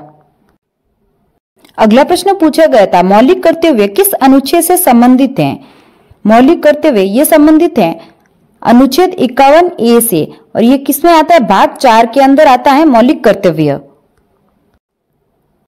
46वां संविधान संशोधन 1976 के अंदर मौलिक कर्तव्य 10 थे, फिर बाद में एक और जोड़ा गया 11वां 86वां संविधान संशोधन 2002 के तहत। ये सभी पॉइंट भी हमें ध्यान में रखने हैं। अगला प्रश्न पूछा गया था, जब गैस ठोस में परिवर्तन होता है तो उसे क्या कहते हैं? उसे कहते हैं ऊर्ध्वापातन। ऊर्ध्वापातन इसका करेक्ट आंसर हो जाएगा। कुछ ठोस पदार्थ गर्म किए जाने पर द्रव में परिवर्तन हुए बिना ही सीधा गैस में कन्वर्ट हो जाते हैं, सॉलिड से सीधा गैस में कन्वर्ट हो जाते हैं, उसको कहते हैं सब्लिमेशन, ऊर्ध्वापातन। ऊर्ध्वापातन इसका करेक्ट आंसर था। अगला प्रश्न पूछा गया था, राज्यपाल एक एंग्लो इंडियन को राज्यसभा में नियुक्ति कर सकता है, ये किस अनुच्छेद में है? इसका करेक्ट आंसर हो जाएगा अनुच्छेद 366(2). एंग्लो इंडियन जिनको हिंदी में आंग्ल भारतीय भी कहा जाता है, अनुच्छेद 366(2) सही इसका आंसर हो जाएगा। अगला प्रश्न पूछा गया था, ओलंपिक खेलों में सर्वप्रथम महिलाओं ने कब भाग लिया था? ओलंपिक में सर्वप्रथम महिलाओं ने भाग लिया था 1900 में। वह पेरिस का ओलंपिक था। अगला प्रश्न पूछा गया था, शास्त्रीय नृत्य भरतनाट्यम का दूसरा नाम क्या है? भरतनाट्यम का दूसरा नाम है सुधीर अट्टम। सुधीर अट्टम इसका करेक्ट आंसर हो जाएगा। भरतनाट्यम कौन से राज्य का शास्त्रीय नृत्य है? ये तमिलनाडु का एक शास्त्रीय नृत्य है, जो कि मुख्य रूप से दक्षिण भारत की शास्त्रीय नृत्य शैली है। तमिलनाडु का एक शास्त्रीय नृत्य है। अगला प्रश्न पूछा गया था, 11वीं पंचवर्षीय योजना की वृद्धि दर क्या थी? 11वीं पंचवर्षीय योजना के तहत विकास लक्ष्य 9% था, हालांकि ये 8% ही प्राप्त कर सका था। कृषि, उद्योग और सेवा क्षेत्र के लिए लक्ष्य 4%, 10% और 9% था। इस योजना में समावेशी विकास की अवधारणा शामिल करते हुए 10 वर्षों में के प्रति व्यक्ति आय को दुगुना करने का लक्ष्य रखा गया था। 10 वर्षों के प्रति व्यक्ति आय को दुगुना करने का लक्ष्य रखा गया था। अगला प्रश्न पूछा गया था, बहमनी साम्राज्य की स्थापना किसने की थी? बहमनी साम्राज्य की स्थापना की थी अलाउद्दीन बेहमद शाह ने 1347 ईस्वी में की थी। उन्हें हसन गंगू के नाम से भी जाना जाता है और उनका उत्तराधिकारी उनका पुत्र था मोहम्मद शाह प्रथम। अगला प्रश्न पूछा गया था, अंजुम चोपड़ा किस खेल से संबंधित हैं? इसका करेक्ट आंसर हो जाएगा क्रिकेट से संबंधित हैं अंजुम चोपड़ा, जो कि भारतीय महिला क्रिकेट टीम की पूर्व कप्तान थी।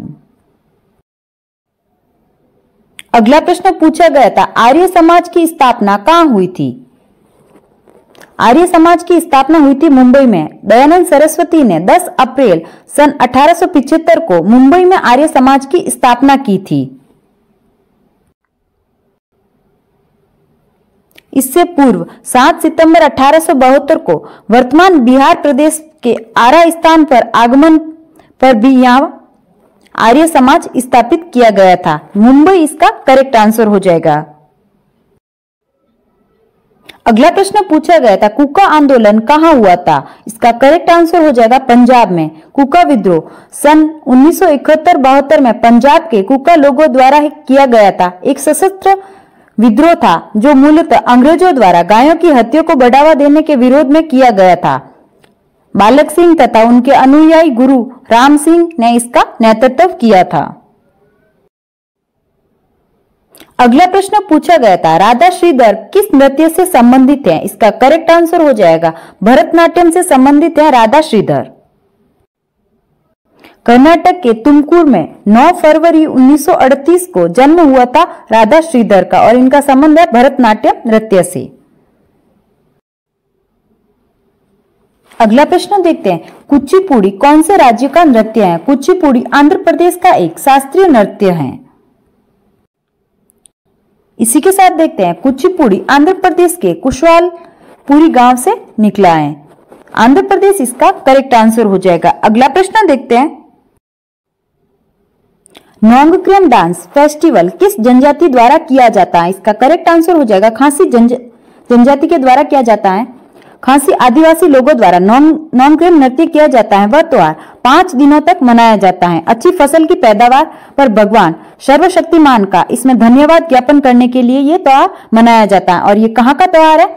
मेघालय का त्योहार है। नोंगक्रेम और वांगला उत्सव भी हमें ध्यान में रखना है इसी के साथ। अगला प्रश्न पूछा गया था, माउंट एवरेस्ट पर चढ़ाई करने वाली पहली भारतीय महिला कौन थी? इसका करेक्ट आंसर हो जाएगा बचेंद्री पाल। 23 मई 1984 को बचेंद्री पाल ने एवरेस्ट फतह करने वाली भारत की पहली महिला के रूप में इतिहास रचा था। बचेंद्री पाल इसका करेक्ट आंसर हो जाएगा। अगला प्रश्न पूछा गया था, समय की मूल इकाई क्या है? समय की मूल इकाई हो जाएगी सेकेंड। सेकेंड इसका करेक्ट आंसर हो जाएगा। अगला प्रश्न पूछा गया था, आभा योजना से संबंधित भारत सरकार की एक स्कीम है आभा, जिसका फुल फॉर्म है Ayushman Bharat health account. Online पंजीकरण के बाद में 14 अंकों का एक आभा नंबर दिया जाता है, जिसमें मरीज के इलाज से संबंधित सारी जानकारी को अस्पताल में डिजिटल सेव कर लिया जाता है। ये प्रधानमंत्री मोदी के द्वारा शुरू की गई थी आभा योजना। अगला प्रश्न देखने से पहले अगर आप चैनल पर नए हो तो चैनल को सब्सक्राइब जरूर करें और अगर आपको वीडियो अच्छा लगा हो तो लाइक जरूर करें। आरबीआई की स्थापना कब हुई थी? आरबीआई की स्थापना के बारे में पूछा गया था। भारतीय रिजर्व बैंक, इसकी स्थापना हुई थी 1 अप्रैल 1935 को। 1 अप्रैल 1935 इसका करेक्ट आंसर हो जाएगा। अगला प्रश्न पूछा गया था 10वीं पंचवर्षीय योजना का मुख्य उद्देश्य क्या था? इस योजना की विशेषताओं में समावेशी तथा समान विकास को बढ़ावा देना शामिल था। इसका करेक्ट आंसर था समावेशी तथा समान विकास को बढ़ावा देना। इसमें प्रतिवर्ष 8% जीडीपी विकास दर का लक्ष्य रखा गया था। इसका उद्देश्य गरीबी को 50% तक कम करना और 80 मिलियन लोगों के लिए रोजगार का सृजन कराना था। इसके अलावा इसका उद्देश्य क्षेत्रीय असमानताओं को कम करना था। ये इसका करेक्ट आंसर हो जाएगा 10वीं पंचवर्षीय का उद्देश्य। अगला प्रश्न है मातृभाषा दिवस कब मनाया जाता है? हर साल 21 फरवरी को अंतर्राष्ट्रीय मातृभाषा दिवस मनाया जाता है। इस दिन को मनाने की शुरुआत बांग्लादेश के द्वारा की गई थी और साल 1999 में यूनेस्को जनरल कॉन्फ्रेंस ने इस पर हामी भर दी थी। इसके बाद 21 फरवरी 2000 से यह दिन विश्व भर में मनाया जाने लगा। 21 फरवरी को मनाया जाता है मातृभाषा दिवस। 21 फरवरी इसका करेक्ट आंसर हो जाएगा। अगला प्रश्न देखते हैं अर्जुन अवार्ड से साल 2023 में किस क्रिकेटर को सम्मानित किया गया? 2023 में अर्जुन अवार्ड से सम्मानित किया गया मोहम्मद शमी को। मोहम्मद शमी इसका करेक्ट आंसर हो जाएगा। अगला प्रश्न देखते हैं मौलिक अधिकार संविधान के किस अनुच्छेद में वर्णित है? मौलिक अधिकार अनुच्छेद 12 से 35 के अंदर आते हैं मौलिक अधिकार और भाग 3 के अंदर इनका उल्लेख किया गया है। अगला प्रश्न देखते हैं हरित क्रांति को और किस नाम से जाना जाता है? हरित क्रांति जिसे तीसरी कृषि क्रांति के रूप में भी जाना जाता है प्रौद्योगिकी हस्तांतरण की पहल की अवधि थी जिसने फसल की पैदावार और कृषि उत्पादन में वृद्धि देखी। हरित क्रांति के भारत में जनक किसको कहा जाता है? एमएस स्वामीनाथन को और विश्व का नॉर्मन बोरलॉग को। ये पॉइंट भी हमें ध्यान में रखने हैं। अगला प्रश्न पूछा गया था वर्ष 2023 में मुंबई में उद्योग रत्न से किसे सम्मानित किया गया? इसका करेक्ट आंसर हो जाएगा रतन टाटा। देश के दिग्गज उद्योगपति और टाटा सन्स के पूर्व चेयरमैन रतन टाटा को महाराष्ट्र सरकार ने उद्योग रत्न पुरस्कार से सम्मानित किया गया था। रतन टाटा इसका करेक्ट आंसर हो जाएगा। अगला प्रश्न देखते हैं डांगी नृत्य किस राज्य से संबंधित है? इसका करेक्ट आंसर हो जाएगा हिमाचल प्रदेश से संबंधित है डांगी नृत्य। और हिमाचल प्रदेश के अन्य प्रसिद्ध नृत्य देखते हैं जोरा नृत्य, जाली नृत्य, झंटा नृत्य, डाफ नृत्य, ये सब हिमाचल प्रदेश से संबंधित हैं। अगला प्रश्न है हॉकी विश्व कप 2023 की मेजबानी कौन से राज्यों ने की थी? इसका करेक्ट आंसर हो जाएगा ओडिशा राज्य ने की थी 2023 में हॉकी विश्व कप की मेजबानी। 2023 पुरुष हॉकी विश्व कप की मेजबानी 13 से 29 जनवरी 2023 तक हुई थी और इतिहास में चौथी बार इसे टूर्नामेंट की मेजबानी की थी। फाइनल में जर्मनी ने बेल्जियम को हराकर वर्ल्ड कप जीता था। अगला प्रश्न देखते हैं रुक्मणी देवी अरुणडेल को 1956 में कौन सा पुरस्कार मिला था? रुक्मणी देवी अरुणडेल को 1956 में पद्म भूषण से सम्मानित किया गया था। और रुक्मणी देवी अरुणडेल का कौन से नृत्य से संबंधित है? ये भरतनाट्यम शास्त्रीय नृत्य से संबंध है रुक्मणी देवी अरुणडेल का। और 1967 में संगीत नाटक अकादमी फेलोशिप से सम्मानित भी किया गया था। तो ये पॉइंट भी हमें ध्यान में रखना है। अगला प्रश्न देखते हैं डंडारी नृत्य किस राज्य से संबंधित है? इसका करेक्ट आंसर हो जाएगा छत्तीसगढ़ राज्य से संबंधित है डंडारी नृत्य। जहां गोल गोल साबुत की छोटी लकड़ियों से यह नृत्य किया जाता है। डंडारी नृत्य में बांस की खपचियां से एक दूसरे से टकराकर ढोलक एवं बांसुरी के साथ। प्रश्न है रंगास्वामी कप किस खेल से संबंधित है? रंगास्वामी कप का संबंध हो जाएगा हॉकी खेल से। हॉकी इसका करेक्ट आंसर हो जाएगा। हॉकी इसका करेक्ट आंसर हो जाएगा। इसी के साथ देखते हैं हॉकी से संबंधित और कौन कौन से कप और ट्रॉफी हैं। मेजर ध्यानचंद ट्रॉफी, ये किससे संबंधित है? हॉकी से संबंधित। आगा खां कप, इसका भी संबंध हो जाएगा हॉकी से। और सुल्तान अजलान शाह कप, ये भी हॉकी से संबंधित हो जाएगा। और वेलिंगटन कप, ये भी हॉकी से संबंधित है। और बैटन कप, ये भी हॉकी से संबंधित है। ये सभी फैक्ट भी हमें ध्यान में रखने हैं। अगला प्रश्न देखते हैं, पंडित बिरजू महाराज किस घराने से संबंधित थे? पंडित बिरजू महाराज, इनका संबंध हो जाएगा लखनऊ घराना, कालका बिंदादिन घराना। और पंडित बिरजू महाराज ये कथक से संबंधित थे, जिनको 1986 के अंदर पद्म विभूषण से सम्मानित किया गया था। और 2022 में इनका निधन हो गया था। पंडित बिरजू महाराज, लखनऊ घराना, ये इसका करेक्ट आंसर हो जाएगा। इसी के साथ देखते हैं, अगर पूछा जाए कि सबसे पुराना घराना कौन सा है, तो ग्वालियर घराना सबसे पुराना घराना हो जाएगा। ये सबसे बड़ा ख्याल घराना है। और इनके जन्मदाता कौन हो जाएंगे? उस्ताद नक्तक पीर बख्श। ये फैक्ट भी हमें ध्यान में रखना है। इसी के साथ देखते हैं मेवाती घराने के बारे में। इसके ऊपर भी काफ़ी बार प्रश्न पूछा गया है। इसके संस्थापक हो जाएंगे नजीर खान। और शिष्य पंडित जसराज, मोतीराम, मणिराम और संजीव। अंतर्राष्ट्रीय खगोलीय संघ ने पंडित जसराज के नाम पर एक सुदूर अंतरिक्ष में एक माइनर ग्रह का नाम भी रखा गया है। ये फैक्ट भी हमें ध्यान में रखना है। अगला देखते हैं बनारस घराने के मुख्य संगीतज्ञ कौन कौन है। सहनाई वादक उस्ताद बिस्मिल्लाह खान, पंडित रामशराय मिश्र। और तबला वादक कौन कौन है? पंडित कंठे महाराज, पंडित अनोखे लाल, पंडित किशन महाराज। और पखावज और मृदंग वादक कौन कौन है? पंडित मदन मोहन, पंडित भोलेनाथ पाठक। सितार वादक पंडित रविशंकर, पंडित अमरदत्त शर्मा। और पखावाज में एक महत्वपूर्ण नाम भी याद कर सकते हैं, केलुचरण महापात्रा। ये सभी फैक्ट भी हमें ध्यान में रखने। अगला प्रश्न देखते हैं, भारतीय संविधान के अनुच्छेद 21A के तहत भारत में कितने वर्ष की आयु के सभी बच्चों को मुफ्त और अनिवार्य शिक्षा प्रदान करता है? इसका करेक्ट आंसर हो जाएगा 6 से 14 वर्ष के बच्चों को। भारत रत्न पुरस्कार प्राप्त करने वाले पहले संगीतकार कौन थे? इसका करेक्ट आंसर हो जाएगा MS सुब्बुलक्ष्मी। तमिलनाडु की एक भारतीय कर्नाटक संगीत की गायिका थी MS सुब्बुलक्ष्मी। ये फैक्ट भी हमें ध्यान में रखना है। इसी के साथ देखते हैं 2024 के अंदर किन किन को भारत रत्न से सम्मानित किया गया है। कर्पूरी ठाकुर को, और लाल कृष्ण आडवाणी को, PV नरसिम्हा राव को, चौधरी चरण सिंह को और MS स्वामीनाथन को। इन सबको भी 2024 के अंदर भारत रत्न से सम्मानित किया गया है, तो इनके ऊपर भी प्रश्न बन सकता है। अगला प्रश्न है, भयमुक्त राज्य बनाने के लिए 2023 का डॉक्टर भीमराव अंबेडकर पुरस्कार किसे दिया गया? इसका करेक्ट आंसर हो जाएगा यूपी के CM योगी आदित्यनाथ को ही भारत में रत्न डॉक्टर भीमराव अंबेडकर पुरस्कार से सम्मानित किया गया है। योगी आदित्यनाथ इसका करेक्ट आंसर हो जाएगा।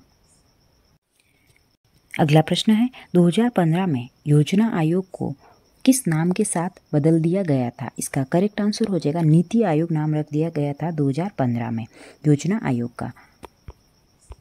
योजना आयोग के बारे में देखते हैं। ये गठित हुआ था 1 जनवरी 2015 को और इसका मुख्यालय हो जाएगा नई दिल्ली में। और अध्यक्ष होते हैं जो भी PM होते हैं वर्तमान में, वही नीति आयोग के अध्यक्ष होते हैं। तो वर्तमान में नरेंद्र मोदी हैं जो कि इसके अध्यक्ष हो जाएंगे। और उपाध्यक्ष कौन है? डॉक्टर सुमन बेरी।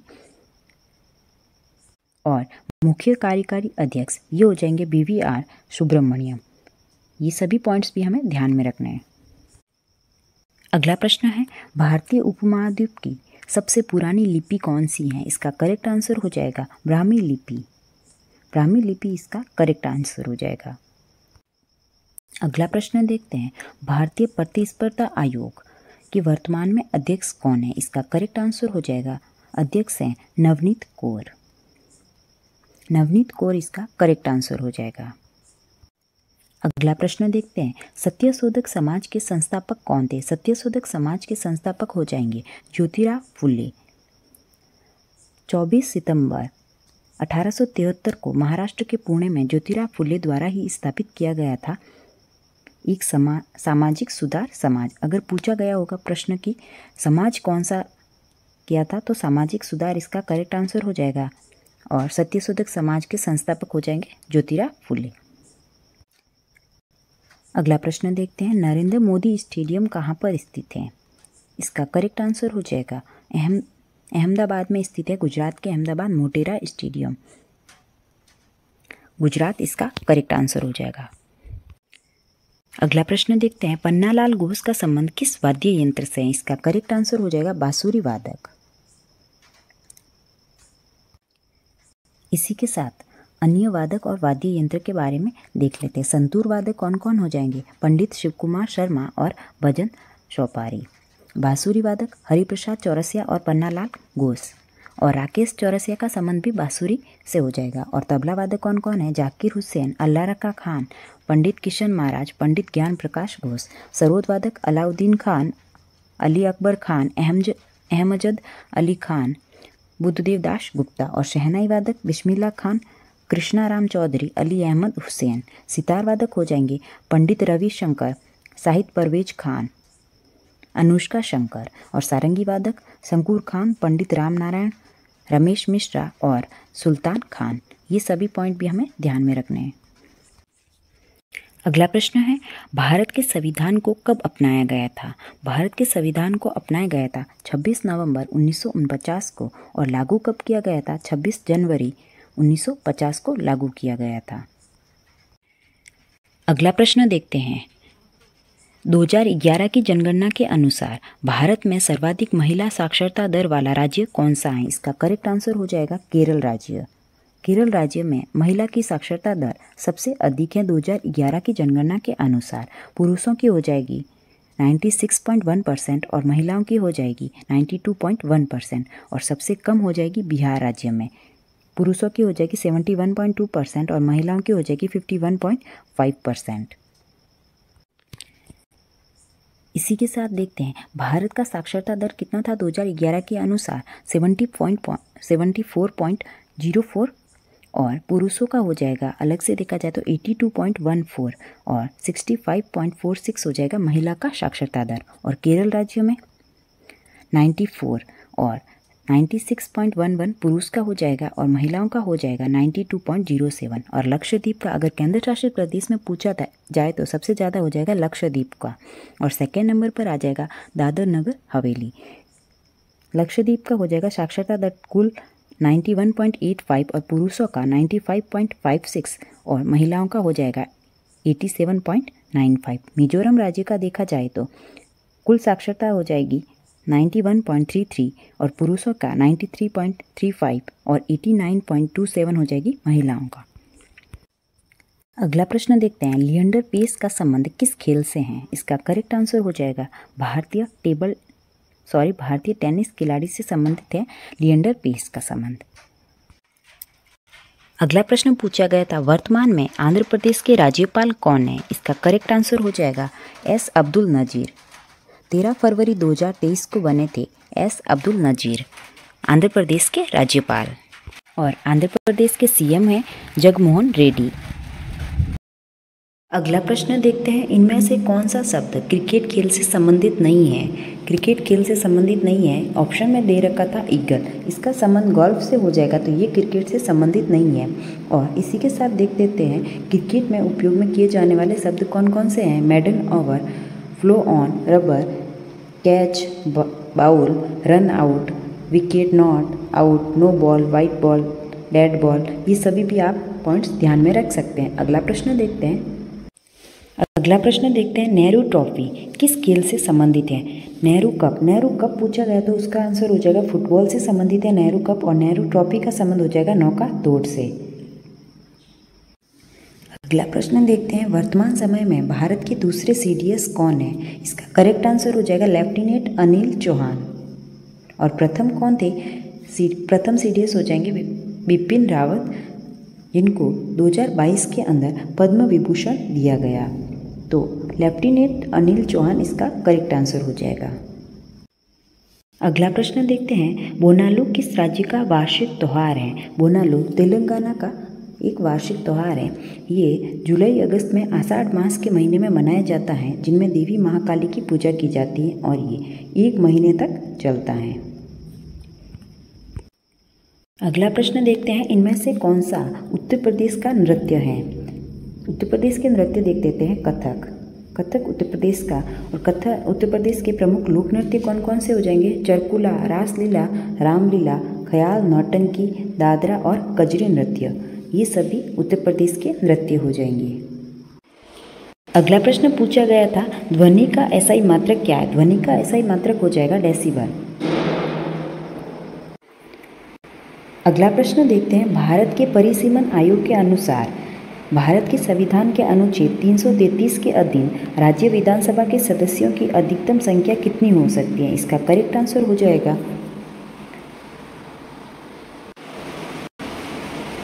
भारतीय संविधान के अनुच्छेद 333 के प्रावधानों के अनुसार राज्य की विधानसभा में अधिकतम 500 निर्वाचन क्षेत्र और कम से कम 60 निर्वाचन क्षेत्र हो सकते हैं। अगला प्रश्न पूछा गया था, जनगणना 2011 का विषय क्या था? जनगणना 2011 का विषय, इसका करेक्ट आंसर हो जाएगा हमारी जनगणना हमारा भविष्य, ये इसका करेक्ट आंसर हो जाएगा। और ये 2 चरण में कराए गए थे और इसका शुभंकर हो जाएगा शिक्षिका। और जनगणना 2021 जो कि 2021 में नहीं होकर के 2022-23 में करवाई गई थी, उसकी थीम हो जाएगी जन भागीदारी से जन कल्याण। अगला प्रश्न पूछा गया था, आरबीआई से संबंधित आरबीआई के प्रमुख उद्देश्य क्या है? इसका करेक्ट आंसर हो जाएगा प्रतिभूतियों में लेन देन और मौद्रिक नीति बनाना, ये इसका करेक्ट आंसर हो जाएगा। अगला प्रश्न पूछा गया था, अमृतसर की संधि कब हुई थी? इसका करेक्ट आंसर हो जाएगा 1809, इसका आंसर हो जाएगा अमृतसर की संधि महाराणा रणजीत सिंह और ईस्ट इंडिया कंपनी के बीच में हुई थी, जिसमें अंग्रेज में चार्ल्स मेटकैप और गवर्नर जनरल थे उस टाइम लॉर्ड मिंटो प्रथम। और चार्ल्स मेटकैप को भारत में प्रेस की मुक्तिदाता भी कहा जाता है, ये फैक्ट भी हमें ध्यान में रखना है। और इलाहाबाद की संधि रॉबर्ट क्लाइव और मुगल बादशाह शाह आलम द्वितीय के बीच में हुई थी 1765 के बीच में। अगला प्रश्न देखते हैं, हिंदी में पूछा गया था, झांसा देना मुहावरे का अर्थ क्या है? इसका अर्थ हो जाएगा धोखे में डालना या फिर धोखा देना। अगला प्रश्न पूछा गया था, मुहावरा अलादीन का चिराग, इस मुहावरे का उचित अर्थ क्या था? इसका उचित अर्थ हो जाएगा आश्चर्यजनक या फिर अद्भुत वस्तु, ये इसका करेक्ट आंसर हो जाएगा। अगला प्रश्न था, अपना उल्लू सीधा करना मुहावरे का सही अर्थ क्या है? इसका सही अर्थ हो जाएगा अपना काम निकालना। और पीठ दिखाना का हो जाएगा भाग जाना। और 9 2 11 होना का भी अर्थ होता है भाग जाना। अगला प्रश्न पूछा गया था, हाथ के द्वारा लिखी गई लिपि को क्या कहते हैं? हाथ के द्वारा लिखी गई लिपि को कहते हैं पांडुलिपि। पांडुलिपि इसका करेक्ट आंसर हो जाएगा। अगला प्रश्न था, ठिकाना न रहना, इस मुहावरे का सही अर्थ हो जाएगा बेघर होना। बेघर होना इसका करेक्ट आंसर हो जाएगा। अगला प्रश्न है, समान नागरिक संहिता कौन सा अनुच्छेद में है? समान नागरिक संहिता ये अनुच्छेद 44 में इसके बारे में बताया गया है। अगला प्रश्न देखते हैं, भाखड़ा नागल बांध किस नदी पर स्थित है? इसका करेक्ट आंसर हो जाएगा सतलुज नदी पर बनाया गया है भाखड़ा नागल बांध, हिमाचल प्रदेश के बिलासपुर जिले में सतलुज नदी पर 856 फीट ऊंचे और टिहरी बांध के बाद में ये दूसरा सबसे ऊंचा बांध हो जाएगा भाखड़ा नागल बांध। अगला प्रश्न देखते हैं, प्रधानमंत्री जनधन योजना कब शुरू हुई थी? प्रधानमंत्री जनधन योजना ये शुरू हुई थी 28 अगस्त 2014 को इसको लॉन्च किया गया था। वित्त मंत्रालय के नेतृत्व में विश्व स्तर पर सबसे बड़ी वित्तीय समावेशन पहलों में से ये एक है, प्रधानमंत्री जनधन योजना। अगला प्रश्न देखते हैं, कांग्रेस के पहले अधिवेशन में कितने लोग शामिल हुए थे? कांग्रेस के पहले अधिवेशन में कितने लोग शामिल हुए थे? इसके संस्थापक और महासचिव हो जाएंगे ए.ओ. ह्यूम थे, और जिन्होंने कलकत्ता के व्योमेश चंद्र बनर्जी को अध्यक्ष नियुक्त किया था। भारतीय राष्ट्रीय कांग्रेस की स्थापना 72 प्रतिनिधियों की उपस्थिति में 28 दिसंबर 1885 बम्बई के गोकुलदास तेजपाल संस्कृत महाविद्यालय में हुई थी। तो 72 इसका करेक्ट आंसर हो जाएगा। और व्योमेश चंद्र बनर्जी इसके अध्यक्ष हो जाएंगे कांग्रेस अधिवेशन के। ये सभी एक्सपेक्टेड क्वेश्चन है जो अगली शिफ्ट में पूछे जा सकते हैं। अगला प्रश्न देखते हैं, 10वें सिख गुरु कौन थे? 10वें सिख गुरु हो जाएंगे गुरु गोविंद सिंह। अगला प्रश्न है, हाईकोर्ट में रिट किस अनुच्छेद में जारी करता है? हाईकोर्ट रिट जारी कौन से अनुच्छेद में करता है? इसका करेक्ट आंसर हो जाएगा अनुच्छेद 32 में सुप्रीम कोर्ट को रिट जारी करने का अधिकार होता है और हाई कोर्ट को होता है 226 अनुच्छेद के अंदर। तो हमें सुप्रीम कोर्ट का भी याद रखना है, आर्टिकल 32 और आर्टिकल 226 में करता है हाई कोर्ट। अगला प्रश्न देखते हैं, सदिश अदिश राशियों में क्या अंतर है? जिस भौतिकी राशि में मात्रा तथा दिशा दोनों नियत होती हैं उसे सदिश राशि कहते हैं। और सदिश राशि के उदाहरण कौन कौन से हो जाएंगे? वेग, बल, समवेग। और जिन राशियों में केवल परिमाण होता है उन्हें अदिश राशि कहते हैं। और अदिश राशि कौन कौन सी होती है? एग्जाम्पल देख लेते हैं, चाल, दूरी, द्रव्यमान, आयतन, ताप और समय इत्यादि, ये सभी हो जाएंगे अदिश राशियाँ। अगला प्रश्न देखते हैं, हम्पी नृत्य उत्सव किस राज्य में मनाया जाता है? हम्पी उत्सव नृत्य ये कर्नाटक राज्य में मनाया जाता है, जिसे हम्पी में स्मारकों के समूह के रूप में भी जाना जाता है और एक यूनेस्को विश्व धरोहर स्थल है जो कि तुंगभद्रा नदी के तट पर पूर्व मध्य कर्नाटक के अंदर स्थित है। कर्नाटक इसका करेक्ट आंसर हो जाएगा। अगला प्रश्न है, कथक कहाँ का नृत्य है? कथक नृत्य हो जाएगा उत्तर प्रदेश का नृत्य।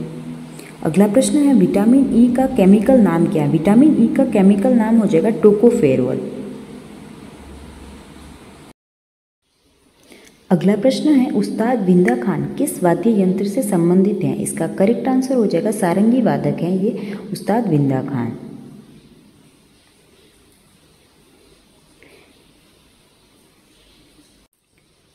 इसी के साथ अन्य फैक्ट देखते हैं, उस्ताद बिंदा खान इनका जन्म 20वीं शताब्दी में दिल्ली में संगीतकारों के परिवार में हुआ था। अगला प्रश्न देखते हैं, गांधी इरविन समझौता कब हुआ था? गांधी इरविन समझौता हुआ था 5 मार्च 1931 को। 5 मार्च 1931 इसका करेक्ट आंसर हो जाएगा।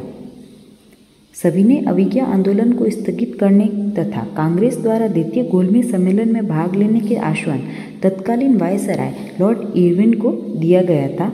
तो इसका आंसर हो जाएगा 5 मार्च 1931।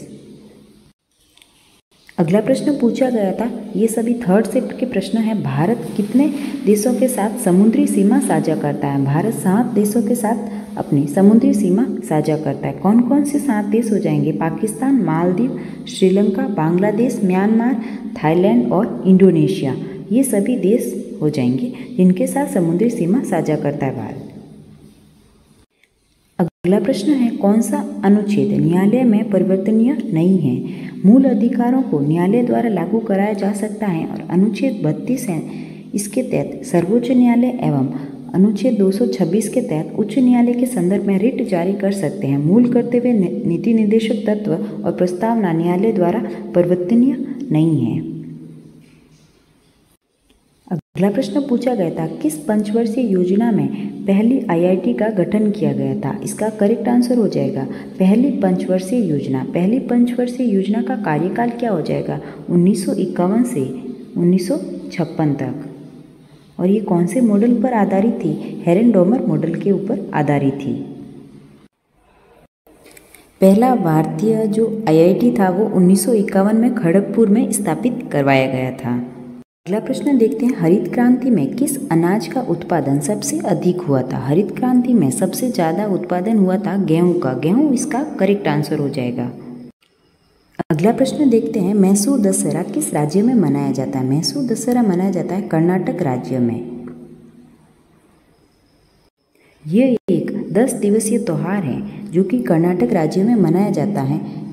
नवरात्रि के आखिरी दिन विजयदशमी से होता है ये त्यौहार का शुरुआत और हिंदी कैलेंडर के अनुसार आश्विन महीने के अंदर मनाया जाता है और आमतौर पर ये सितंबर और अक्टूबर के महीने में आता है। अगला प्रश्न पूछा गया था, निम्नलिखित में से किस लोक नृत्य का संबंध बुंदेलखंड से है? बुंदेलखंड के लोकप्रिय नृत्य हो जाएंगे बधाई नृत्य, राई नृत्य, बरेदी नृत्य, सेरा नृत्य, कन्नाडा नृत्य, नौरता नृत्य, ये सभी बुंदेलखंड से संबंधित हैं। अगला प्रश्न पूछा गया था, मटकी किस राज्य का प्रसिद्ध लोक नृत्य है? मटकी मध्य प्रदेश राज्य का ही एक प्रमुख लोक नृत्य, मध्य प्रदेश इसका करेक्ट आंसर हो जाएगा। अगला प्रश्न देखते हैं, संविधान में नीति निर्देशक तत्व किस भाग में है? इसका करेक्ट आंसर हो जाएगा भाग 4 के अंदर नीति निर्देशक तत्व के बारे में बताया गया, डीपीएसपी से संबंधित हैं। और ये कौन से अनुच्छेद में आता है? अनुच्छेद 36 से 51 के अंदर डीपीएसपी का उल्लेख किया गया है। अगला प्रश्न देखते हैं, आगा खां कप किस खेल से संबंधित है? इसका करेक्ट आंसर हो जाएगा हॉकी से संबंधित है। हॉकी से संबंधित सभी कप के बारे में हर शिफ्ट में प्रश्न बना गए, तो ये सभी आपको ध्यान में रख के जाना है। अगली शिफ्ट में आने वाले एग्जाम में क्रिकेट के बारे में पूछा जा सकता है, क्रिकेट के कौन से कप हैं। अगला प्रश्न देखते हैं, हरित क्रांति के समय कौन सी पंचवर्षीय योजना चल रही थी? हरित क्रांति के समय कौन सी पंचवर्षीय योजना चल रही थी? तीसरी पंचवर्षीय योजना इसका करेक्ट आंसर हो जाएगा। हरित क्रांति की शुरुआत हुई थी 1965 के अंदर और तीसरी पंचवर्षीय योजना का कार्यकाल हो जाएगा 1961 से 1966 के बीच में।